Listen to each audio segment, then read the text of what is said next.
Showing off those new celebrity-style frames, huh? Yeah, they're the hot new brand among stars like Jamie Foxx, Ashley Benson, Haley Steinfeld. So you got 2 pairs of Privé Revaux glasses exclusively from America's Best, including a free exam for just $89.95. Right? Can I? Fine. Nice smile. I'll try. 2 pairs for $89.95. Includes a free exam. It's not just a better deal, it's America's Best. Am I smiling?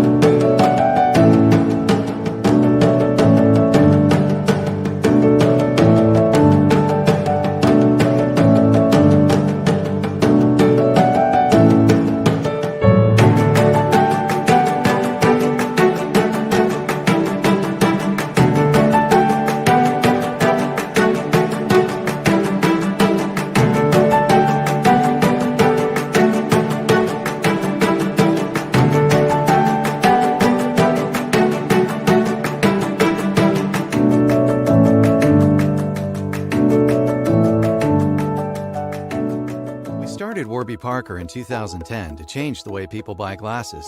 Our big idea was actually quite simple. Offer high-quality eyewear in the most seamless way possible and make it affordable. We started with a free home try-on. Then we built easy-to-shop stores that offer eye exams. And today, we have apps that let you try on frames and renew your prescription from home. Whether it's eyeglasses, sunglasses, or contacts, we've got your eyes covered. Hello, hello, hello, everyone. I am Dr. Essence Johnson, an HBCU-made, residency-trained community and correctional health optometrist. I'm also the Chief Visionary Officer of Black Eyecare Perspective, and I welcome you all to Impact HBCU. If you see it, you can be it. It is our goal that you will leave here more informed about what it takes to pursue a career in the eye care industry and inspired to become an optometrist by earning your Doctor of Optometry degree. Black Eye Care Perspective was founded by optometrist Dr. Adam Ramsey and Dr. Daryl Glover and designed and created to cultivate and foster lifelong relationships between African Americans and the eye care industry. The reality is, the number of Black and African Americans in optometry is not congruent with the percentage of the population of Black and African Americans in the United States or proportionate to the amount of Black and African American patients optometrists examine and practice. According to the US Census, about 13% of the population identifies as Black or African American. While annual student reports from the Association of the Schools and Colleges of Optometry report about 3% of the entering class identified as Black or African American. Over the years, yes, optometry has become more diverse. We have increased in the representation of women and underrepresented minorities as a whole. But when we break down the representation of each group included as an underrepresented minority, the percentage for Black and African Americans has essentially flatlined, meaning the percentage of future optometrists that look like me hasn't changed much since I graduated over a decade ago. It is for this reason that we're asking for 13% equity. Our 13% promise is a call for action and accountability to increase the representation of Black and African Americans to at least match the US Census. By 2025, we'd like to achieve 13% of students in optometry identifying as Black or African American, 13% of company speaker bureaus identifying as Black or African American, 13% of the marketing budget spent on Black and African Americans, 13% of all executive level positions filled by Black or African Americans, 13% of frame lines designed for and by Black or African Americans, 13% of the faculty at colleges identifying as Black or African American, and 13% of donations going towards Black and African American-led organizations. Impact HBCU is our intentional recruitment event to introduce more students like yourself to the eye care industry and support Black future optometrists on their journey. HBCU stands for Historically Black College and University. Optometrists like myself represent the less than 2% of optometrists that identify as Black or African American, and the approximately 40% of optometrists that receive their undergraduate degree from a HBCU. I personally would like to give a shout out to my alma mater, Prairie View A&M University, who has been producing productive people since 1876. Hey, fellow Panthers, I even see Professor Anthony out there, so I appreciate you joining us tonight. I invite all of you who are joining us today to shout out your college or university in the comments below. And while you're shouting out your schools, I have a special message to share with you all. So this person, he is a great comic. He has a syndicated radio show that plays to millions of people. He is known for his prank phone calls. About 6 years ago, he expressed an interest in designing eyeglass frames, which he has quite a talent for. His frames are a big hit with his customers at one of our partner stores. He heard that today, you guys, National Vision's America's Best Contacts and Eyeglasses division is co-sponsoring an event with us, Black Eyecare Perspective, which is designed to get HBCU students to think about careers in optometry and help them succeed in optometry school application process. And while he couldn't join us in person, he made a video for us to share. Let's hear that message from our special guest. Hey, what up? This your boy Ricky Smiley, man, and I am proud to have the opportunity to present alongside National Vision to all you aspiring HBCU students. That's right, man. Listen, as a proud graduate of an HBCU, Alabama State University, the Alabama State University. Y'all know what it is. Hey, I went to state. Yes, I'm proud. So, I have to shout out state, of course. And my son is a student at Alabama State.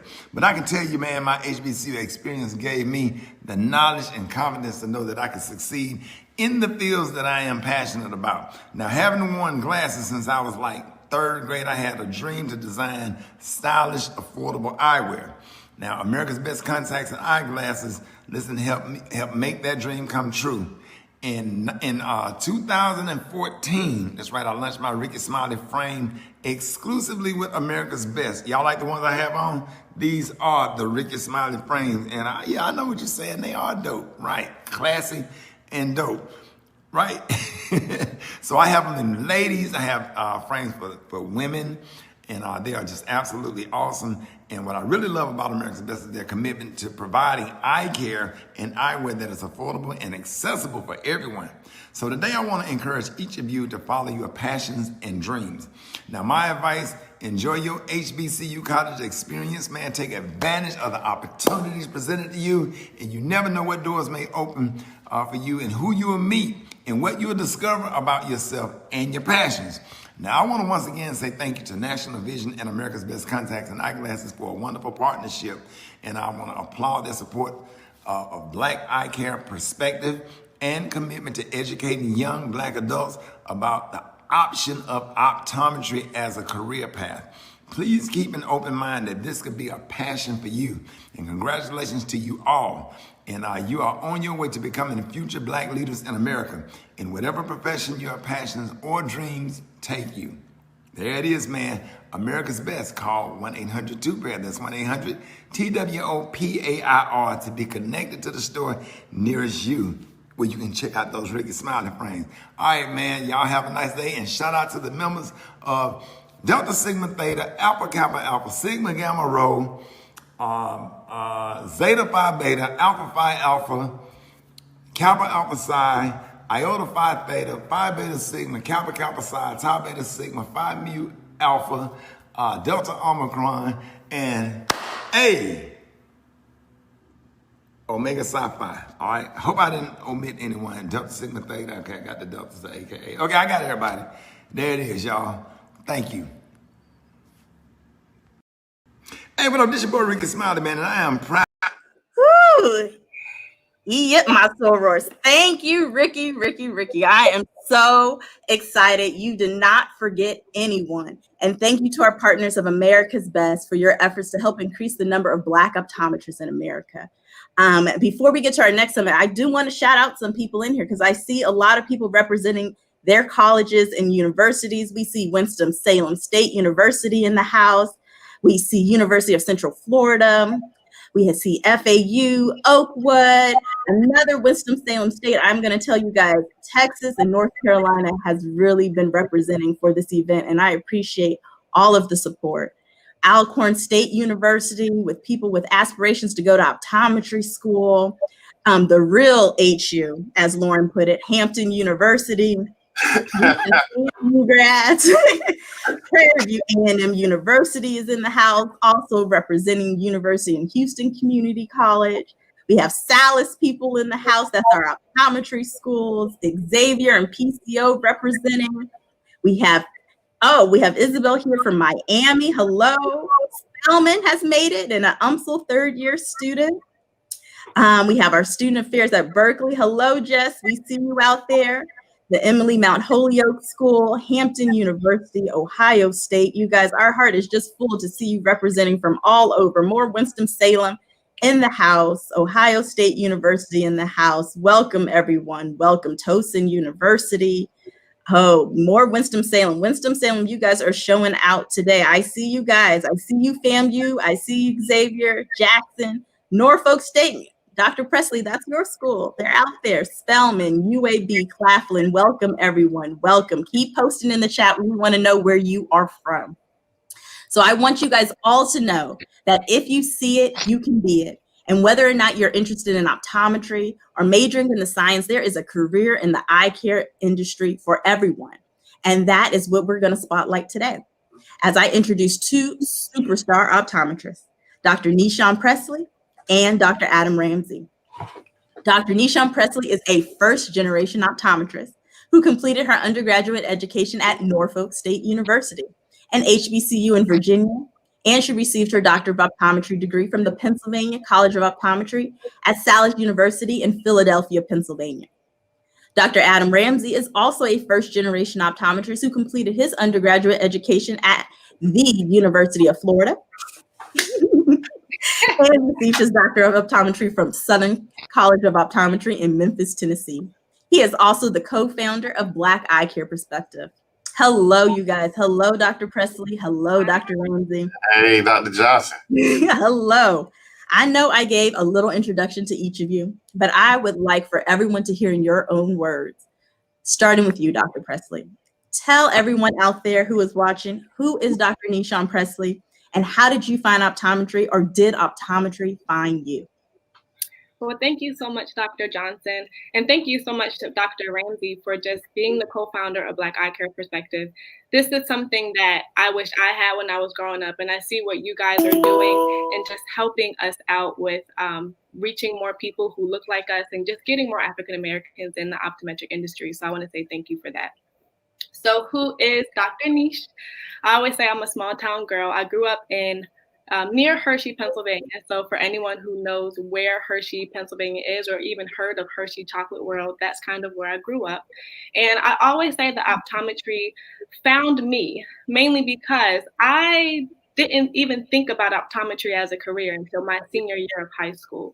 And it's so funny because my mother told me that I should have been an optometrist when I was in 7th grade. She said, you should really think about this career. But at the time I was young, rebellious, like, well, I'm going to be a singer, and I can't even sing. So it was amazing to have a mother who has that insight initially. So shout out to my mom. I think she's on here right now. Hey, mama. But mama's always the best. So optometry did find me because my senior year of high school, I went on a field trip to the Penn State Hershey Eye Center. And that's when I was truly introduced to the career of optometry. I honestly had no clue that there was even a specialty just for eyes. I just kind of thought that doctors did a little bit of everything. And so just being in that type of atmosphere and being able to see someone who is an optometrist and ophthalmologist, it was literally amazing. And that's what got or catapulted me into wanting to be an optometrist. Well, that is definitely a sweet story, Dr. Presley. Many people can just identify how important that little mother push is to it. I know that my mother played a huge role on just that passion and that drive to get into optometry school. Dr. Ramsey, we're going to ask you the same thing, but I see you brought the Gators out. There Yeah, there are a lot of Gators that are now they showing stay up here. and showing out. We out here. I hear the chomps. I definitely hear them in here. So, hey, Gators, here is Dr. Ramsey. He is going to share with us how he found optometry, or did optometry find you, Dr. Ramsey? All right. Well, thank you, Dr. Johnson and Dr. Presley. I love even hearing your story and where you've come from. I was born in Trinidad, so I was born in the Caribbean. I moved to the United States when I was 8, went to University of Florida and then Southern for optometry school. But I wanted to be a veterinarian when I was younger because I had animals. So I had dogs, birds, fish, turtles. My house was Petco. You know what I mean? When I was younger. And then I realized that I liked my animals and my animals were behaved and other people's animals had no manners. So I decided, I can have pets without being a veterinarian. Then I try to do physical therapy because I'm a big guy and everybody's like, oh, medicine, physical therapy. But I didn't like that I didn't actually get to interact with the patient. The physical therapist just wrote out the script and the assistant actually did the exercises with the patient. And I was like, I don't want to just be sitting there writing scripts. I want to talk. I'm a people person. And I remember, and I didn't even get to optometry until I was 21. So Nishan doing it in high school is way before me.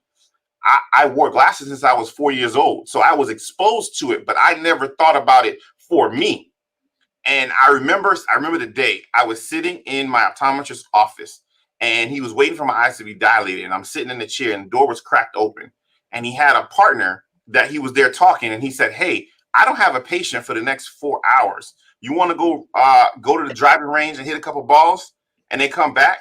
And I'm sitting there as a kid in the chair saying, hold on, you could work for yourself, do what you want, do medicine. And then I don't even play golf like that. But the fact that I could play if I wanted to, I said, I need to look into this optometry thing. And optometry gave me the balance of business, medicine, working for myself, and being an entrepreneur that you just can't get in a lot of the other professions. That entrepreneurship, the business and the medicine combined in a fashion. I'm trying to be, got the drip for sale over here. You know what I mean? So I like to combine all of that into one thing. And optometry gave me that. So for anybody out there that's looking for a profession and you're not sure, I didn't think about it till I was 21. It's not too late. You can still do it, no matter where you are in that spectrum. Optometry is a great profession, and I hope you get that from the rest of this presentation. No, I think, Dr. Ramsey, that's a very, very important part that I think for many of us, whether we are starting to think about careers when we're younger or now we're feeling that pressure of choosing a career because we're in college and you got to start adulting soon. It's just important to just know for yourself that you can be and do anything. And I think that that's where a lot of us realize eventually. And then the great part about optometry is that you can do and be anything in addition to optometry. I tell people all the time, I kind of see optometry sometimes as my waitressing job to help make that money so you can do those other things. So when we speak of diversity, we're not just speaking of the person or, by the color of the skin or the gender that they are, but also how diverse our profession is. And both of you guys do a very good job of leveraging those different aspects. But before we get into that, I really would like for you guys to tell us about that unique journey. So before we have that launching pad of just different diverse practice modes and business options, for you, Dr. Presley, how did you select your optometry school, the Pennsylvania College of Optometry? And even special on top of that, you were admitted into a very special program. So tell us more about just your journey into optometry school and your admittance into this accelerated program that they have. Yeah, so when I was looking into optometry schools, well, first, let me shout out my HBCU. So shout out to Norfolk State University and shout out to all my sorors here in the comments and just on live. Shout out to the Alpha Kappa Alpha Sorority Incorporated. Skiwi, my sorors. Okay. Now we got that out the way. So when I was looking for optometry schools, I was really looking for a place where I still felt like I belonged. And my biggest thing coming from an HBCU was I still wanted to just see my people in the building. And even though it might not seem like much to ask, I already knew going into it that there weren't a lot of Black people in optometry. I didn't see my first Black optometrist until I got to optometry school, and she just so happened to be a professor at Salus University. So I already knew going into it that it wasn't a place where I would see a lot of me, which is what I was used to coming from an HBCU.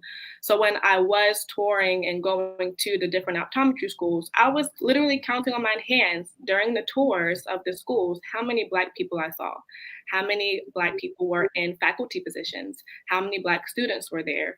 And so when I was choosing a school to go to, Stylus was the one that I chose, mainly because I did see a good amount of Black students. And not even that, I also saw Black faculty, and that was something that was important to me as well. Now, getting into the 3-year program was another story. So first I was admitted into well, I wasn't even admitted into the 4-year program. I was given provisional acceptance. So when I was applying to optometry school, my OAT score wasn't high enough.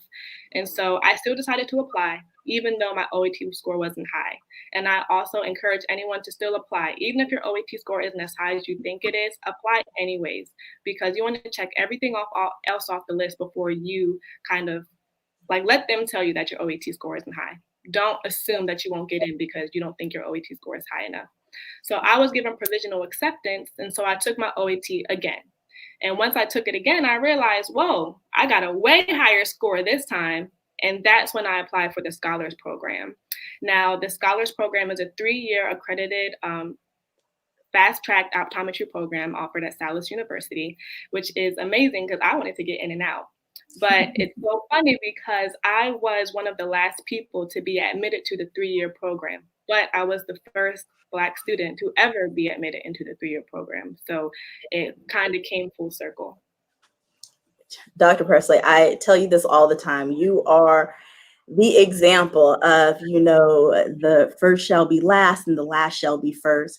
And just a great example. First, let's say that part again. You are the first Black student to be admitted and to complete the 3-year accelerated program at the Pennsylvania College of Optometry. So even now in 2019, 2020, that you are the first to complete something, which always makes me so proud and amazed, but also it gives me pause that there's still so many firsts that we have yet to accomplish. The other point that you brought out to everyone, she was talking about that OAT. So that's the optometry admissions test. Like many schools and programs, there is a test that you take that is part of your package as you're applying to school. And sometimes it takes us 1, 2, maybe 3 or 4 tries to get that test right.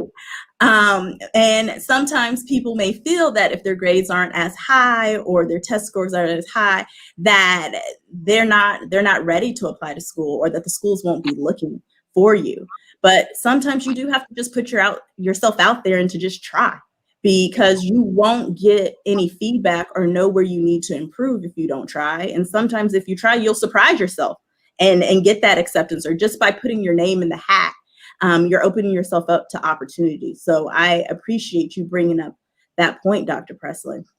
She also talks about coming from an HBCU and then going to an optometry school. And while she was looking for diversity on campus, that diversity could directly be tied to more faces that look like her. Let it be known that there isn't any optometry school on a historically Black college or university campus. But there are schools where the percentage is a little bit higher, and there are schools where that percentage is a little bit lower. And Dr. Ramsey, you kind of have a very unique story and journey that deals with that. Honestly, when I was interviewing for optometry school over 10 years ago, I was asked at one school, how would I feel about being the only Black student in class? They even asked me, how would I feel about being the only Black student in the whole school? And even though I came from an HBCU, I didn't really think of that, because while an HBCU is a very unique experience, back growing up in California, I was often the only Black person in a class or in the school or in a place even. But this was kind of your reality at SCO, wasn't it, Dr. Ramsey? Yeah. So I went to University of Florida, see the UF behind me right there. So it's a predominantly white institution. So I was, being, different, set apart, or, being only Black person in our pre-optometry club, that was my norm. So it really wasn't one of the things that I factored into it because that was my current situation. Now, when I went to apply to different schools, because I had a pre-optometry club that I was in for 2 years and I was the vice president of, I kind of had a little bit better of a track record to apply on time. I knew what to study for the OAT. My grades were up to par. So when it was time for me to apply, I was more on, I wanted to be wanted. I wanted to find a school that wanted me. I applied to quite a few schools and I had quite a few acceptances. And then I was looking at the money. I'd be plain and simple. I was like looking at the money and saying, hey, y'all all want me. Here go the scores. I didn't come to play. So let's show me something. And they each put out different packages, and SEO, it was better. And then I liked the exposure at SEO, and I liked the campus. I liked that everything was in one building. Nova was about 10 minutes from where I grew up. So I kind of wanted a different experience because I was like, that's right down the street. I was like, no, I need to go out. I need to see the world. And I decided on SEO. And I remember showing up to campus on the first day, and I looked to the left, I looked to the right, I looked at the people in the hallways, and the security guard at the front was like, you know, you're the only black male in the school, right? And I was like, actually, I did not know that. I realized there wasn't a lot of black people there, but you know, to be the only black male at the school, when you got there, was a little shocking. It was, especially when you only have 400 people there. It's not like you have exposure to thousands of people. You only have the people on campus. Only like 300 are on campus at the same time. So it was right in your face. And then I came to terms with understanding, okay, this is what I'm walking into. But I had to shake it off and say, okay, Adam, you ain't finna embarrass your mama. You ain't come here to play. Let's get to work. And especially because if you're going to be the only black male at the school, if I don't make it, I can't just slide out of the school because I'm loud, I'm big, and I'm tall. So it'll be known that I didn't make it. So I said, no, we didn't come to play. And we got work to do. And I got to work from day one. So the one thing I want to say is I never saw a black optometrist until I got to SEO on Memphis campus. Wow. So for all the people that are watching, you do not have to see somebody that looks like you to determine that is the profession you want.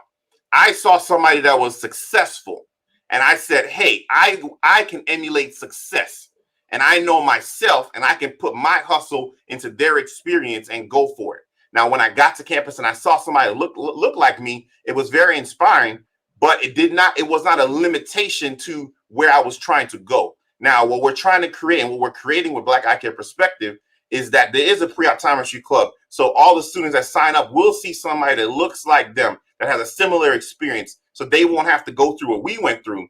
But even if you have to go through what we went through, just know that we got through it and we were able to get to the other side. And when you get to the other side, I expect the ones that are watching this video to pull somebody else up afterwards, after you get through and you get your big house and you get your big car, then go back and reach and grab a few that weren't able to make it and weren't able to be as successful as you. So you can do it even if you don't see somebody that looks like you. And the day you see somebody that looks like you, it's even better. Yeah, you're right, Dr. Ramsey. A lot of times we have to be that change that we want to see. And one thing that really stuck with me that I saw that one of our vice presidential candidates, Kamala Harris, had wrote. She said her mother had a saying, and she used to tell her that you may be the first to do many things, but make sure that you're not the last. And that is definitely what we're doing here with Black Eyecare Perspective, that many of us are the first to do many things, but we do not want to be the last. We don't want things to kind of get stagnant into flatline. We want to see those numbers increase. We don't want your stories to be exactly like ours, where you have not been exposed to this industry, to this profession, or even to individuals that look like us until you're older or later on in life. I know in my own practice setting, I practice at a county hospital in Dallas. And so it amazes me that having worked there for 6 years, I am still many of my patients' first eye exam. I can have a schedule full of patients, And sometimes 100% of those patients, 30, 40, 50, 60, 70, 100 years old, they have never had an eye exam. And then the unique part of my practice is that it is a community outpatient center. So I serve a predominantly Black and Brown community. So it is multifold that I am able to give care to people that look like me, and that the people who are receiving care, they see me and they see themselves in me. And both of you guys are doing just amazing jobs in eye care yourselves, and being those examples of diversity in respect to like your practice modes and just how you guys are diversifying yourselves as businesses. And a lot of people think that us optometrists are limited to just vision, ocular health, disease, the which is better one or two. But we're also a profession of like and intrapreneurs is my word that I like to use. So Dr. Presley, you are a business owner. Yeah. You also, work at a practice. And I know that you have your hands in a lot of different hats. So kind of share with us, one in particular, I want you to share about your Eyes on Me, and kind of how that journey began and how you balance that all with also being a clinician and with some of your other endeavors that you show us on social media. So just like you said earlier, Dr. Johnson, how you feel like optometry is like your waitressing job, and then it just kind of funds your real dream or everything else that you want to do. I honestly feel the same exact way. So this is my first year. So I've been practicing for about a year now, and for the longest time, I always wanted to own my own business. And it wasn't until I kind of got into the eye care industry that I realized all the different facets of eye care. It's not just, like you said, glasses, contact, which is better one or two. You can also be a business owner on the side. So my Eyes on Me is a business that I started about a year ago. But I specialize in creating and curating blue light glasses. So I love eyewear, and it's something that I always wanted to get into. So once I got enough money, and from my waitressing job being Dr. Presley, I was able to start a business that I enjoyed. So it's a side hustle, but it's something that could become bigger when as time goes on. So it's definitely an area or something that I love to do. And I'm so happy that I'm able to do it, and that my full-time job is helping to kind of sponsor that and allow me to do something else. So like you said, I'm not just a clinician.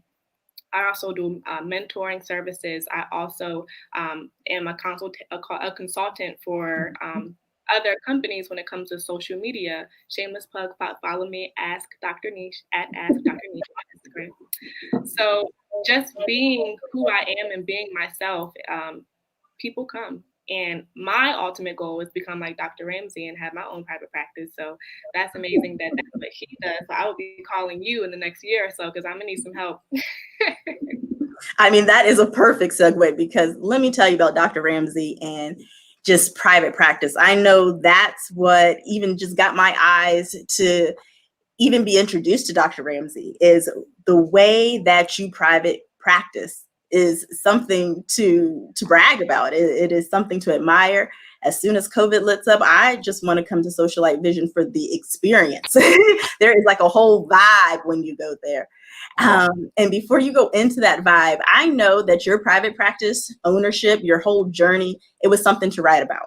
In fact, you did just that with the release of Play Chess, Not Checkers earlier this year. So shameless plug, go to Amazon, go to blackeyecareperspective.com, and then click on his book. And I'm going to tell you, this is one of my books. I try to read one book a month, 12 books a year. And this is one of the ones that I downloaded straight to my Kindle. And it is full of gems, you guys. Also, it's written in the voice of Dr. Ramsey. And if you know who he is, like, you're laughing and learning at the same time. And I just love that.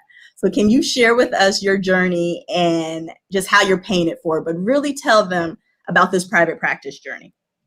Thank you, Dr. Johnson. I would say, like everybody here, the good thing about optometry is there's so much diversity in what you can do. And I would say I did not know that until I graduated.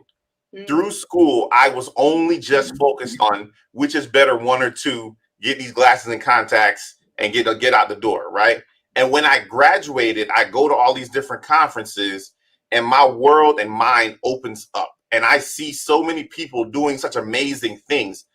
And I didn't realize that I could have an optometry degree and not see patients and still make money. And I never thought about that. Like, you know, optometry can be like a lawyer. There are lawyers that are the presidents of NFL franchises, and they aren't using their lawyer degree day to day. And optometry is similar. Currently, I speak for numerous companies. I'm on advisory boards for companies. I have a consulting company with Dr. Glover Ramglow Group. And I have my practice in Palm Beach Gardens. I also have 3 Indian reservations that I see patients on, and I have 3 other satellite clinics that I do work there. And while I was doing my private practice journey, I would always try to help people. So people would reach out to me and ask me for advice and ask me for this. And I realized that I was giving similar advice to people. And I said, you know what? How about I just write it down and allow people to read it on their own time? And I wrote the book, Play Chess, Not Checkers, The Practical Guide to Warm Start Your Dream Optometric Practice. And the goal is to give people that come out of optometry school, and sometimes you don't get enough business knowledge in optometry school, so that you don't feel confident enough to go and sign the lease and hire an employee and buy the frames. And you need a few more pieces of information. So I wrote the book in my own voice. Everybody that knows me, I'm very blunt. I'm straight to the point. I don't beat around the bush. I even did an audio book because the day I released the book in the printed and the ebook, I released it print and e right at the beginning. The first question I got was, when's the audio book coming out? I said, come on, guys, give me a second. And so I had to sit down, and the audiobook is me talking just like this. And it's giving people information about how to open your own practice. And I would say the information written in this book can even help a student. So if you're a student looking into optometry and you say, I want to get into private practice and that's my end goal, I would say read the book so you can understand, because there are things you need to do now while fixing your credit and writing down and shadowing and interning and stuff that you can do now as a student that's just very difficult to do later. So, but if you would ask my mama, and I think she's listening and looking here, that if I would have ever written a book, she said, there is no way. That boy can't spell. That boy got terrible grammar, all of that. It would have been no way. And I would tell you right now that if I can write a book and if I can graduate and I can get through optometry school and I can start all these, so many businesses, I got like 12 businesses, the tax IDs are crazy. If I can do all that, you can do it too. And that's the only reason I wanted to come on here, is to get somebody else that's watching this, that if one person watches this and realizes that no matter where you are in life, no matter where you are in your school journey, no matter what your test scores look like, today can be the start of a new day for you. You have a new focus. You have a new direction. If this is what you want to do, reach out to Black Eyecare Perspective. We have a pre-optometry club that can help you, and we're going to guide you along the way, because you can go into business, you can go into research and help make contacts, you can do consulting, you can do so many things with optometry, and you have some great resources. And Nishan is really available for some of those things to help you with your SAT prep and your resume and your bios and all the different stuff. I saw her little listing thing on Instagram. I was like, I gotta see my game up. She got her prices and everything. I'm like, I'm giving away information for free. She got her stuff, together. So I'm about to copy your stuff, Nishan. I'm just giving you the heads up on that. Just send me the book. Not the same. Different services. I got you. I'm gonna slide you a little bit. But we're here. We want to help. No, that is great. That is great.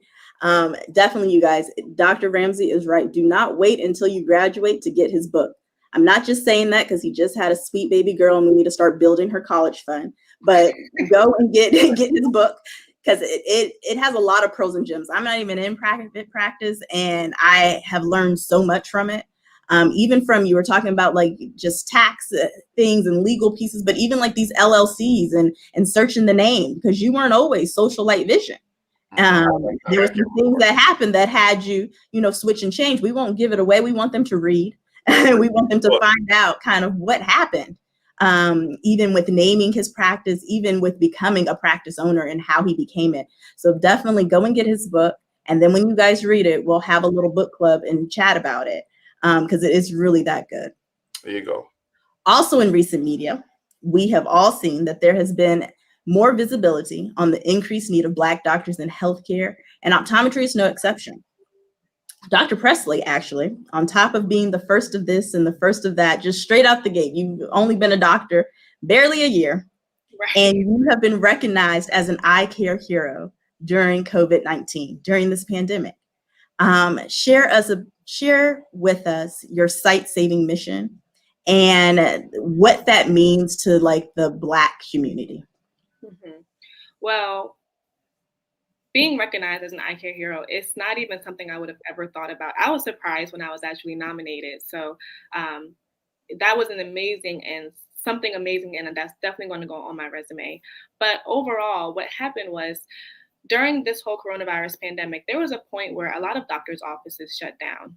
My practice shut down for a little bit. Dr. Ramsey, I'm not sure if your practice shut down for a little bit, but ultimately I was still able to be on call, and I served as the emergency eye doctor 2 days out of the week for the private practice that I work with. So while I was there, the fact that I was there was the most important thing. I'll say that. Yeah. But I had a patient come in who was going through more or less a diabetic crisis. He woke up and couldn't see, and he wasn't sure what was going on. And when he came in, I took a look. He had proliferative diabetic retinopathy. And with that, he was also in the middle of having a retinal detachment. So just being there and being able to see him was the most important thing. And I really thank VSP for even covering that story and writing an article about it, because when you're in the moment and you do something, you don't think it's something that's amazing, right? This is just our job. This is what we do. This is what we're here for. But when you tell someone else the story, the fact that they're in awe about it is something that is so beautiful. And so it was amazing for, like I said, for VSP to cover the story and then to be recognized as an eye care hero, just to show that I was there during this pandemic helping people, was such an amazing thing. And of course, it just so happened that the patient was a Black man. And so being there and just being able to talk to him in normal lingo, there was no front. We were just having a conversation about his diabetes. Why are things so uncontrolled? This is what happens when you do not control your diabetes. What's going on at home? So just having that conversation and being comfortable in the exam room. He actually came back to see me for just some follow-ups, and he was very thankful. And that's why you need to be there. So it was amazing to be recognized as an eye care hero. And that's why I love being an optometrist, because we do save people's sight, and just the fact that we're there is an amazing thing. I mean, Dr. Presley, you are right. Optometry is probably just as much educational as it is clinical. And that education piece is very important. That education piece to our Black communities is very important. I can recall I would probably be a millionaire if I had $1 for every time a patient told me that they were just waiting for it to get better. And you're like, don't do that. And then, or they're praying about it, or there's just a bunch of other things that we all have experienced.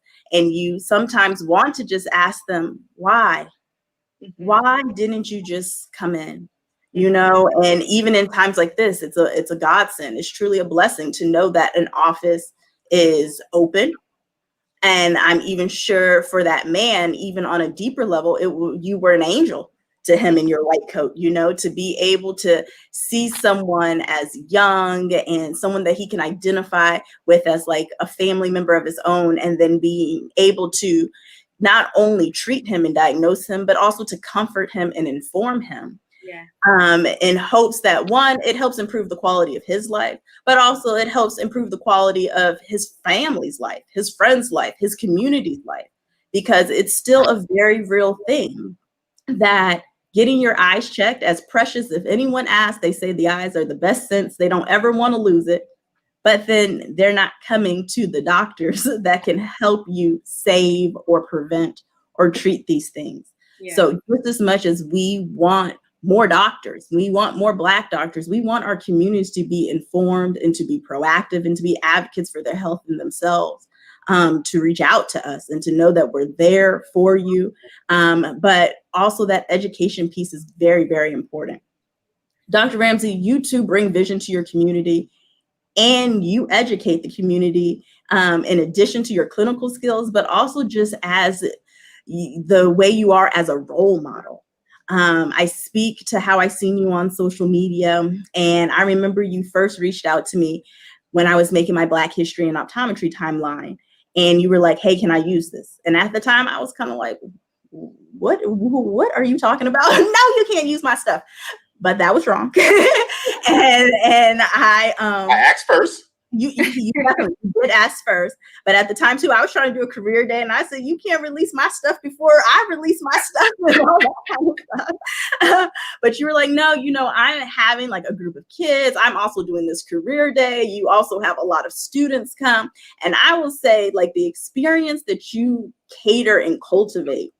I mean, to no surprise, you're Socialite Vision and, Palm Beach, Florida. So it's very classy. I saw you doing a dining, like in the dark experience for the students in your office where you transformed things and they were eating and learning how to use the utensils with limited vision. I've seen you bring, other students in and a lot of Black males into your office to get like that behind the scenes VIP experience. You even have them examining their own eyes and making their own glasses, huh? Is that what's going on over there? Tell us about all of that. Yeah, I think I've been blessed to be a blessing, and I would not be in the position I am today if it was not for people that looked out for me. I mean, my mom had me at every single science and health thing on a Saturday, on the weekends, on summer, spring break. If it was health and science, education related, I was there. Boy Scouts, Boys and Girls Club, Big Brother, Big Sister. I was in every single program. And there's a ton of people that helped me. So because of that, I have made it my passion and mission to make sure that I am helping and reaching and engaging with somebody else, because I really feel that letting students be able to feel it and touch it and understand that optometry is available to them, is an option for them. It is not out of the realm of possibilities for anybody that I meet that they cannot change their life around to do it. So because I've been so blessed in my own life, I try to make it as tangible to the students as possible. So you mentioned a dining in a dark experience. We blindfolded the kids and we had them eat, because I asked them at first, I said, which sense would you, if you could only have 1 cent, which one would you want? And about 75% of the kids chose vision. And I said, well, you need to make sure you take care of that. And I put the blindfolds on and they had to eat. And I said, well, see, if you lost your vision, how would you function in your different environments? And we went over ways in which people that are losing some of their sight, how they have to function in the real world. And the kids loved it. And that was just trying to make it tangible to them, because sometimes, school seems so far away. They can't connect the dots between why do I need to do algebra and chemistry and pre-calc, and how do I get this house and I want to buy my mama a car? Like they can't connect those two dots. But when I made it tangible to say, listen, you need to do this to get that, then they're like, okay, I will go study algebra just so that I can get through to get to that. And I think it's really important that I've been going to eye doctors since I was 4, and I've probably seen a dozen eye doctors, and none of them even asked me about optometry. None of them asked me what I want to do for college, what I want to do for school, what professional careers. And I said, you know what, that's not going to be the experience of any student that comes into my office. Every single one of them, I'm asking them what they're doing and where they're going. And even if they don't choose optometry, I want them to do something. And the ones that say they like to do optometry or they want to do eye care, I want them to come back and they shadow me separately, because it's different to be the patient than to see it from the other side. And when I'm doing which is better, 1 or 2, they need to be able to see what is that, what are you doing when you're doing that, and show them the lenses. And let them, one of the kids, I let them make their own glasses. So they were able to cut an edge and they were able to connect the which is better 1 or 2 to the vision that I actually get out of the frame and lens. And I think it's so important to make it tangible for the students. Eye care is an amazing profession, and it has so much length and breadth to it. So the more that we can make it real to the students, the more that we can change that current 3% and get to the 13%. If we can just change 1 or 2 lives, it makes a big difference. No, I think that is just amazing. And I'm just looking through these comments, and a lot of people are finding just things that are inspirational. Some of them are already future Black optometrists themselves. Some of them are applying to school. And we really just want everyone who is watching today to just truly know that if you see it, you can be it, and that we're here. We're not mythical creatures, we're not Beyonce. You can touch us, you can reach out to us, you can follow us on social media, slide into our DMs, email us. We love all of that. And especially in this virtual format, we have done so much virtually in just mentorship, and once the doors and things open up and people are traveling and flying, reach out. We would each love, to meet you face to face, to have you observe us in practice, to, pick our brains and have a conversation. The conversation between Dr. Presley and Dr. Ramsey can truly go on for hours and hours. And I know people are going to want, an encore, a part 2, a part 3, a part 4. But I do want both of you guys to answer this final question. So, Dr. Presley, why is it important that more students that look like us choose optometry? And why is it important that we increase the representation of Black doctors in our profession? Well, for one, it's important because we are a part of the conversation. We're here, we're a part of the conversation, and we need to be a part of the conversation. So it's important for us to choose optometry because just like the story I just talked about, where I had the patient who came in and he felt comfortable enough with me where we could discuss his diabetes.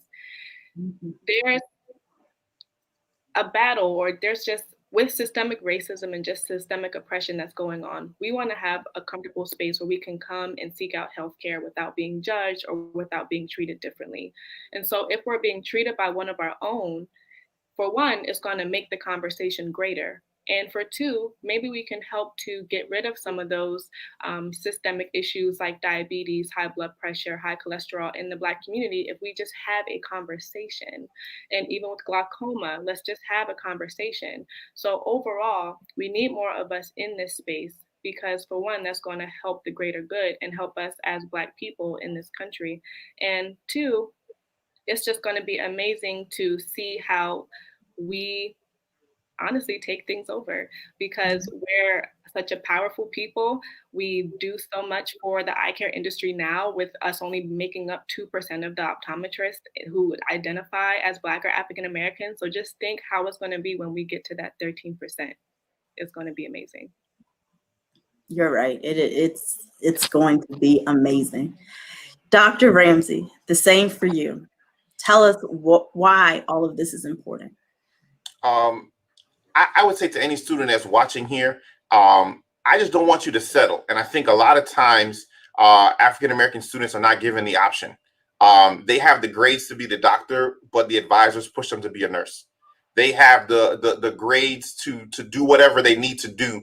And sometimes they are told to settle or told that, oh, you don't have the grades or you don't have this, so you shouldn't even bother applying or you shouldn't even bother doing this. Why don't you think about this profession? Why don't you think about that profession? And I want to get on here to say that don't settle for anything. The sky is the limit. It is possible. On a separate broadcast, we can go through the testimony of how I got where I am now. And it wasn't all roses. It wasn't all perfect. There's nothing you can tell me about your story. There's nothing you can tell me that's going to shock me and say, well, I understand now. That's why you can't do it. I'm sorry. No, that's not going to be it. I just don't want you to settle. If you choose to do anything else, that's fine. But I don't want any students to not at least have the option of optometry be as a list of options. And after that's an option, if you choose to come into it, great. If you choose to go do something else, go be amazing at whatever you want to do. But I don't want you to be limited. I don't want you to settle. I want you to go out there and crush it. I want you to go out there and change the world, change the game. When you get into that room, they're already going to be looking at you. You're already going to stand out. So let's stand out for a good reason. Let's give them something to talk about. Let's go into each room, each school, each classroom. Every time you do something, go to crush it. Go to be the standout for a positive reason. There is literally no limits to what you want to do. And I want optometry to at least be an option for the people that are wanting to get in the health profession or wanting to get into business, wanting to get in consulting. There's a lot of things that you can do. So once this is an option and you try and you decide for yourself if you want to do it or not do it, that's really my goal. The 13% would be great to match the U.S. census of the population of the country. But I want to at least have, I don't want a student to come out and say that they were never even told. They didn't even know about it. or I was told that I couldn't do it, or I told my grades wasn't good enough, or I wasn't good enough. And then that is a story for a lot of students. But it's not going to be the story anymore, because Black Eyecare Perspective is here. We're here to stay. We're here to change the game. We're here to make game-changing difference and impact. And we're going to be in each of these schools when COVID is over. We will be back on the road. You will see some of us in the flesh. We will be able to hug you and smile and take a picture with you. And you can see that we are real. This is real. This office is real. Essence is real. Nishan is real. And we're just as real as we're trying to be through this screen. And optometry is real, and it's an option for you. And we're going to help. We're going to help each one. And I don't want to lose one student. If one student wants to be an optometrist, we're going to find a way. If you don't give up, we won't give up. And if you want this to be your profession, we're going to find a way. We'll find the money, we'll find the resources, and we'll find a school that will give you a shot if you put in 100% effort. No, I love that, Dr. Ramsey. And I love what's going on in the comments in the chat. So I just want everyone who is listening to know. So in this chat, it is not just students. So yes, we have students that are in undergraduate universities, some at HBCUs, some at non-HBCUs. We have students that are in optometry schools, so representing the 23 schools and colleges of optometry. I see fellow colleagues, optometrists, professors, people who have taught us, who have mentored us. We also have some of the top people in the industry. We have a lot of eye care industry companies, organizations. So you guys continue to make those connections, make these comments. This is a very unique opportunity to be able to network with almost every facet of the eye care industry, from the pre-optometrists, the future optometrists, the current optometrists, the eye care industry that supports all of us optometrists. So definitely reach out to them, ask them their Instagram handles, ask them for their email addresses, follow them on Facebook, follow them on Instagram. I saw a comment in there. They want to know how just to follow the three of us. So right now, take that break, write it down, go to Ask Dr. Niche on Instagram, go to @Dr. Adam Ramsey on Instagram, go to @House of_Optometrista on Instagram. We want to see all of those follow requests. We want to see those likes go up, but we want to interact and we want to hear from you. And if there's anybody you want to get in contact with, you can always go to our Black Eyecare Perspective page. You can go to our website. You can go to us on Facebook or Instagram. Dr. Ramsey keeps mentioning our Black Eyecare Perspective Pre-optometry Club. It has its own Facebook page and Instagram @BEPPOC. In our link tree, there's a bunch of links on how you can get in touch with us. You can send us an email message. You can apply for our pre-optometry program by filling out a profile. We want to hear from you. The schools that are watching, if you want a doctor to come and speak, it is virtual. I recently woke up at 1:00 in the morning to speak to students in Germany.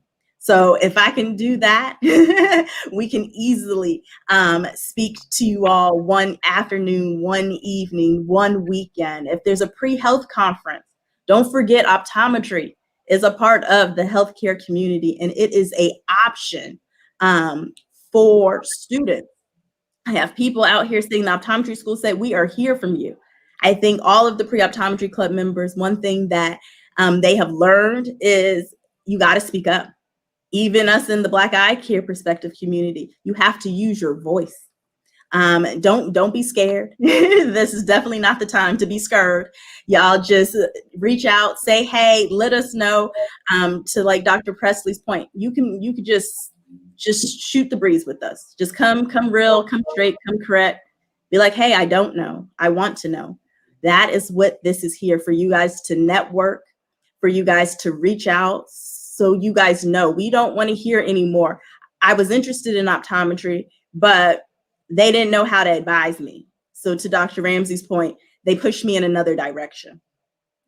We need all the future optometrist advisors.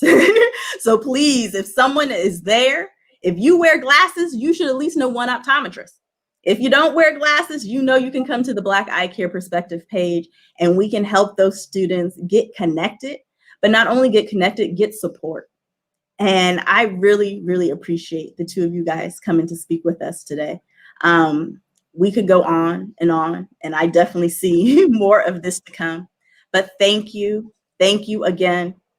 Everyone follow Ask Dr. Niche, Dr. Adam Ramsey on Instagram. They are looking to hear from you. But thank you, Dr. Ramsey. Thank you, Dr. Presley. Thank you for having us. Reach out to me, connect with me. Yes. So next, we'll have a presentation from Tiffany Smith. She is the Regional Director of Optometry Recruitment from National Vision, and she's here to give her overview of the company and how they're increasing diversity in eye care. And I also believe she has some schools and some organizations to shout out to. So Tiffany, we want to hear from you. Hi, everybody. I'm excited to be here. I have to shout out my HBCU, Oakwood. I saw Oakwood was in the house, so congratulations to Oakwood. Say something in the chat. Just to tell you a little bit about myself, I bring over about 15 years of experience in the optical world. I often kind of laugh and joke around and say I was born in the doctor's lane. I come from a household where my mother was an optometrist and still is an optometrist. And throughout my optical career, I've held various positions as an optical manager, a lab manager, an optician, market manager, and most recent, just got elected to be on the Vision Council Task Force, which is super, super excited about. I'm able to affect optometry globally. And we are kind of just head over heels to make an impact over the nation when it comes to optometry to kind of reach that 13% when it comes to diversity. A little bit about National Vision. When we think about National Vision, we're one of the fastest growing optical retailers in the country. We've opened an average about 75 locations annually over the last 5 years and continuing to expand. As we grow, we're gonna need more of you, more future eye doctors, associates, to be able to take care of our patients. When you think of National Vision, I want you to think about the 5 different brands that we represent. Our largest brand is gonna be America's Best, Eyeglass World, the Vision Center inside of Walmart, Vista Optical inside of Fred Meyer's, and Vista Opticals on military bases. The map highlights our footprint and gives an overview of where we're located. We have 1,200 locations, as you can see. We're pretty much located everywhere. National Vision has over 13,000 associates, including 23 affiliate optometrists. We are proud to say that we are a majority female and majority minority company. In fact, we have been in support of the National Optometric Association and provide scholarships programs for minority students for years. Our percentage of Black optometrists is significantly higher than the current percentage nationwide, and we want to continue to lead that and increase it. In the last 90 days, National Vision has really took kind of the lead of being able to form a diversity inclusion task force here in our own corporate office. We're looking to kind of do mentorships, training, career development. We're going to be continuing on that journey for a while. We're mapping it out.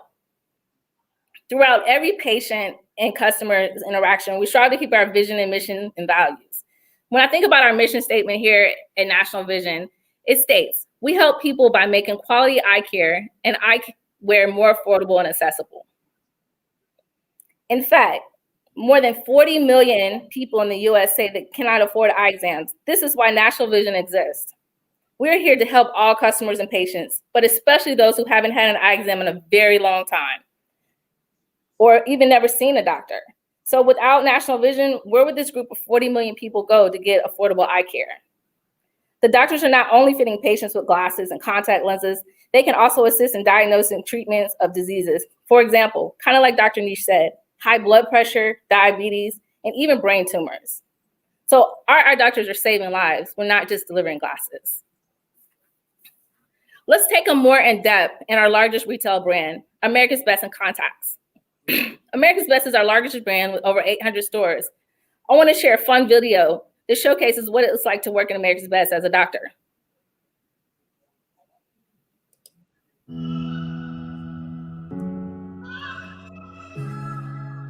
What's it like to practice in the National Vision Doctor of Optometry Network? Take a tour with a few optometrists to see for yourself. From the moment I joined the network, I had full support. My daily patient schedule is managed by associates, and state-of-the-art software is used to handle patient flow, automatically book longer appointments for patients who need it, and plan around very busy and slow periods. Everyone here really does everything in their power to be there for you so you can be there for your patients. Starting with pre-testing. When our patients arrive, they're greeted by a friendly face before being escorted to the pre-test room, where qualified technicians take care of all the necessary pre-tests using state-of-the-art equipment. What I find really special about practicing in an office in the National Vision Network is that ODs don't have the added responsibility of hiring staff, but we're still able to be involved in the interview process. Having a say gives us that extra boost of confidence and comfort, knowing that our patients are in good hands.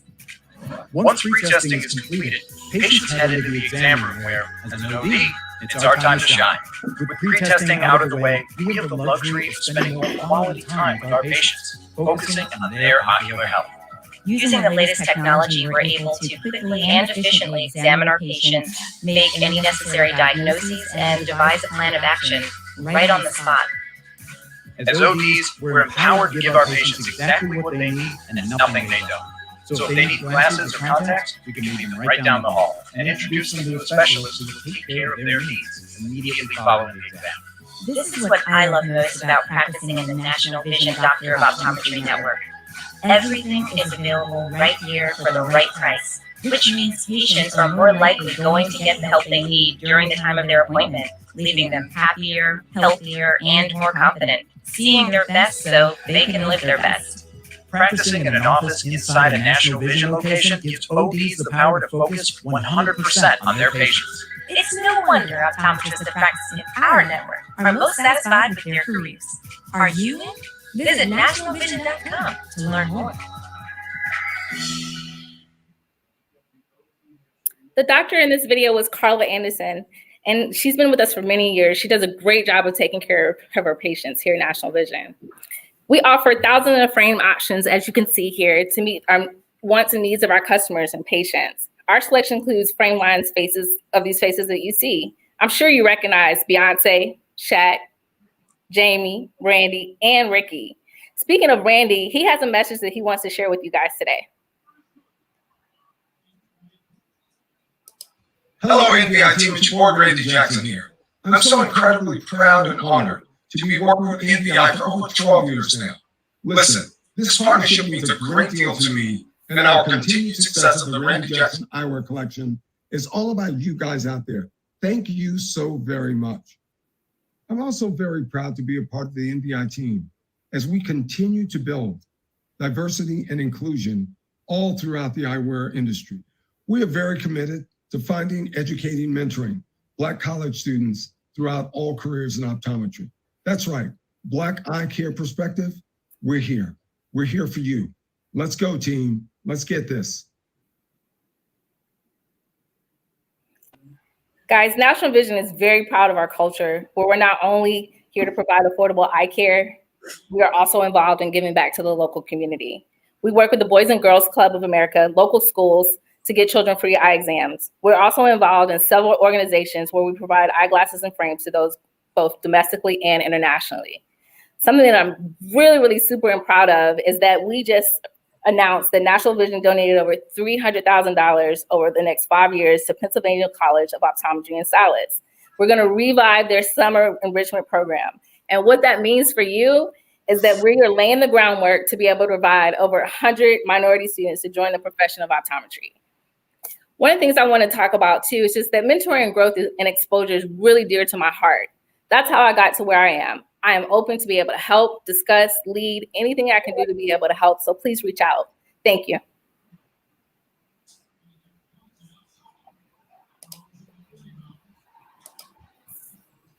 Thank you, Tiffany. Can you let everyone know, we'll put it in our comments and things on how they can get in contact with Tiffany, and how you can get contact with National Vision.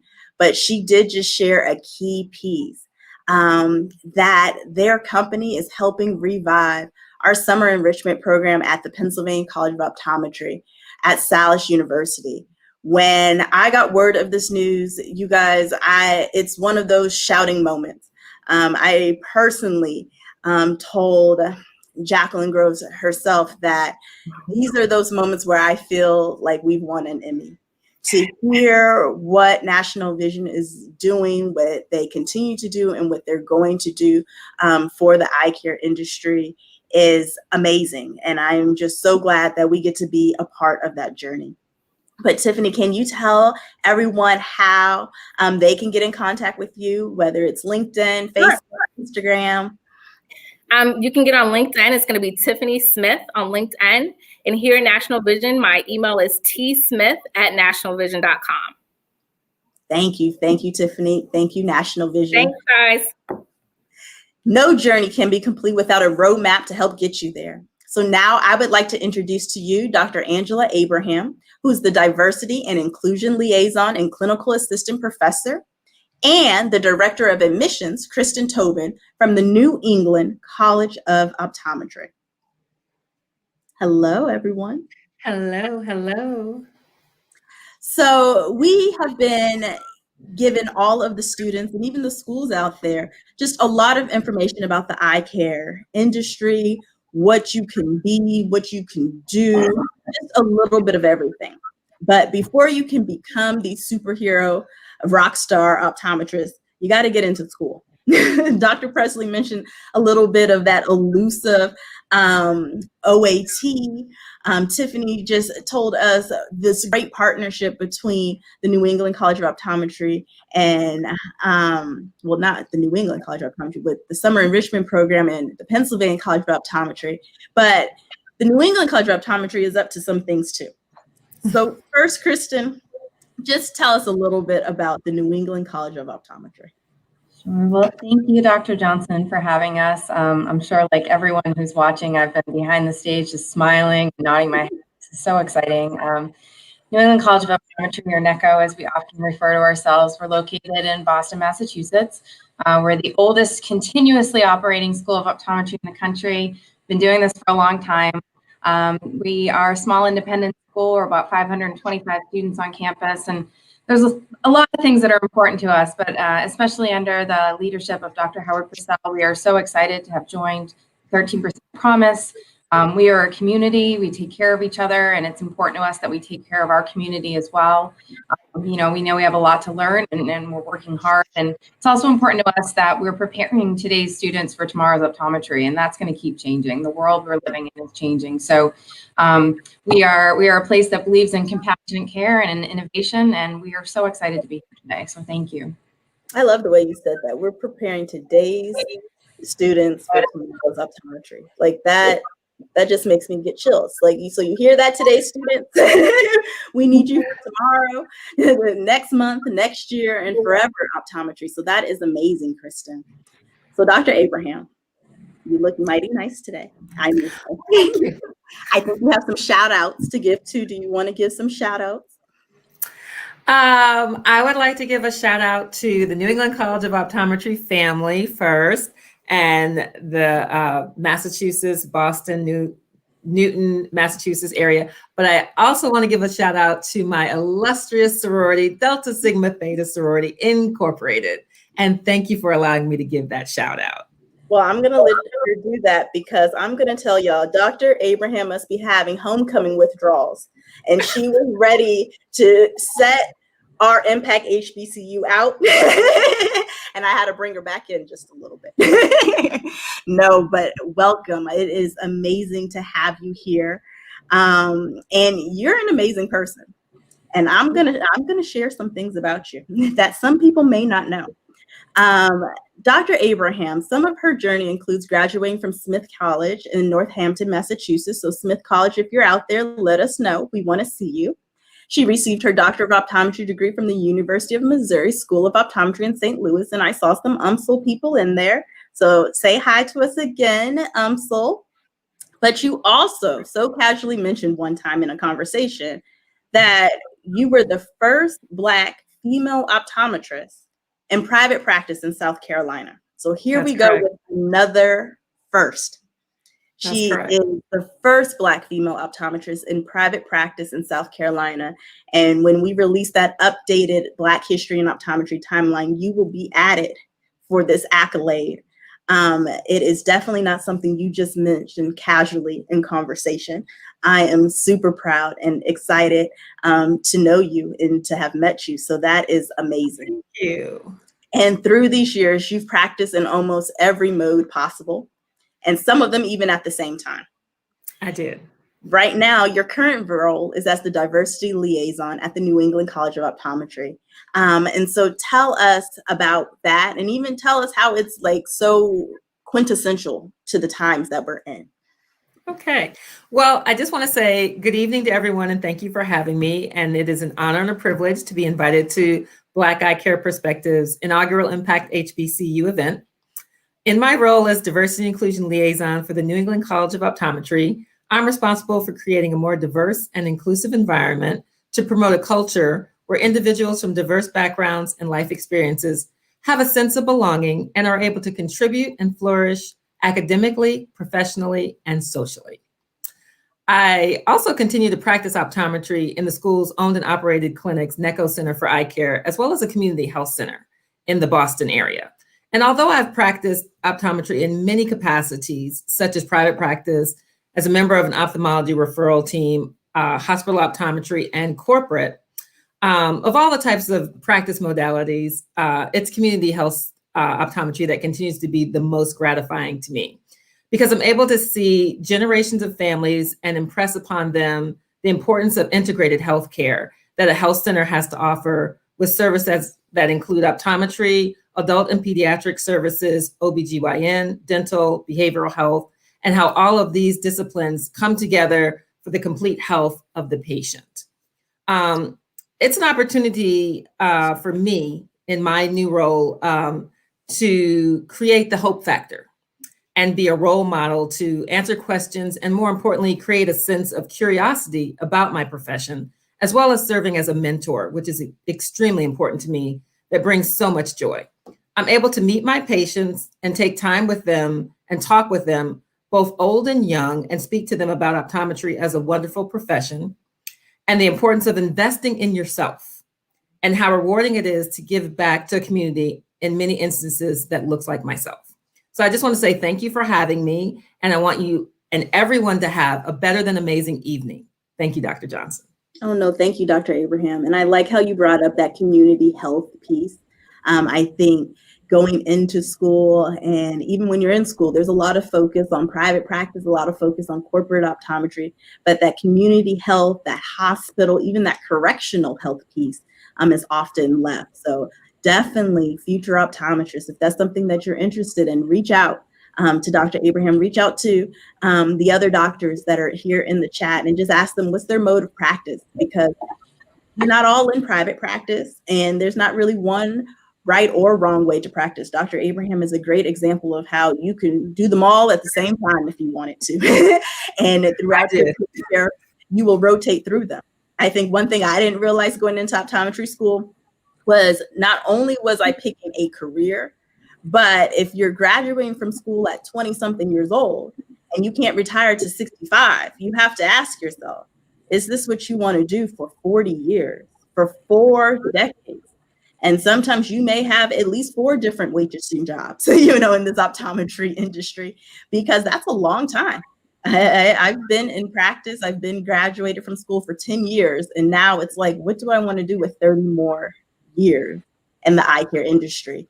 And you're a great example that I could do it all in my lifetime and in my profession. So thank you, Dr. Abraham, for that.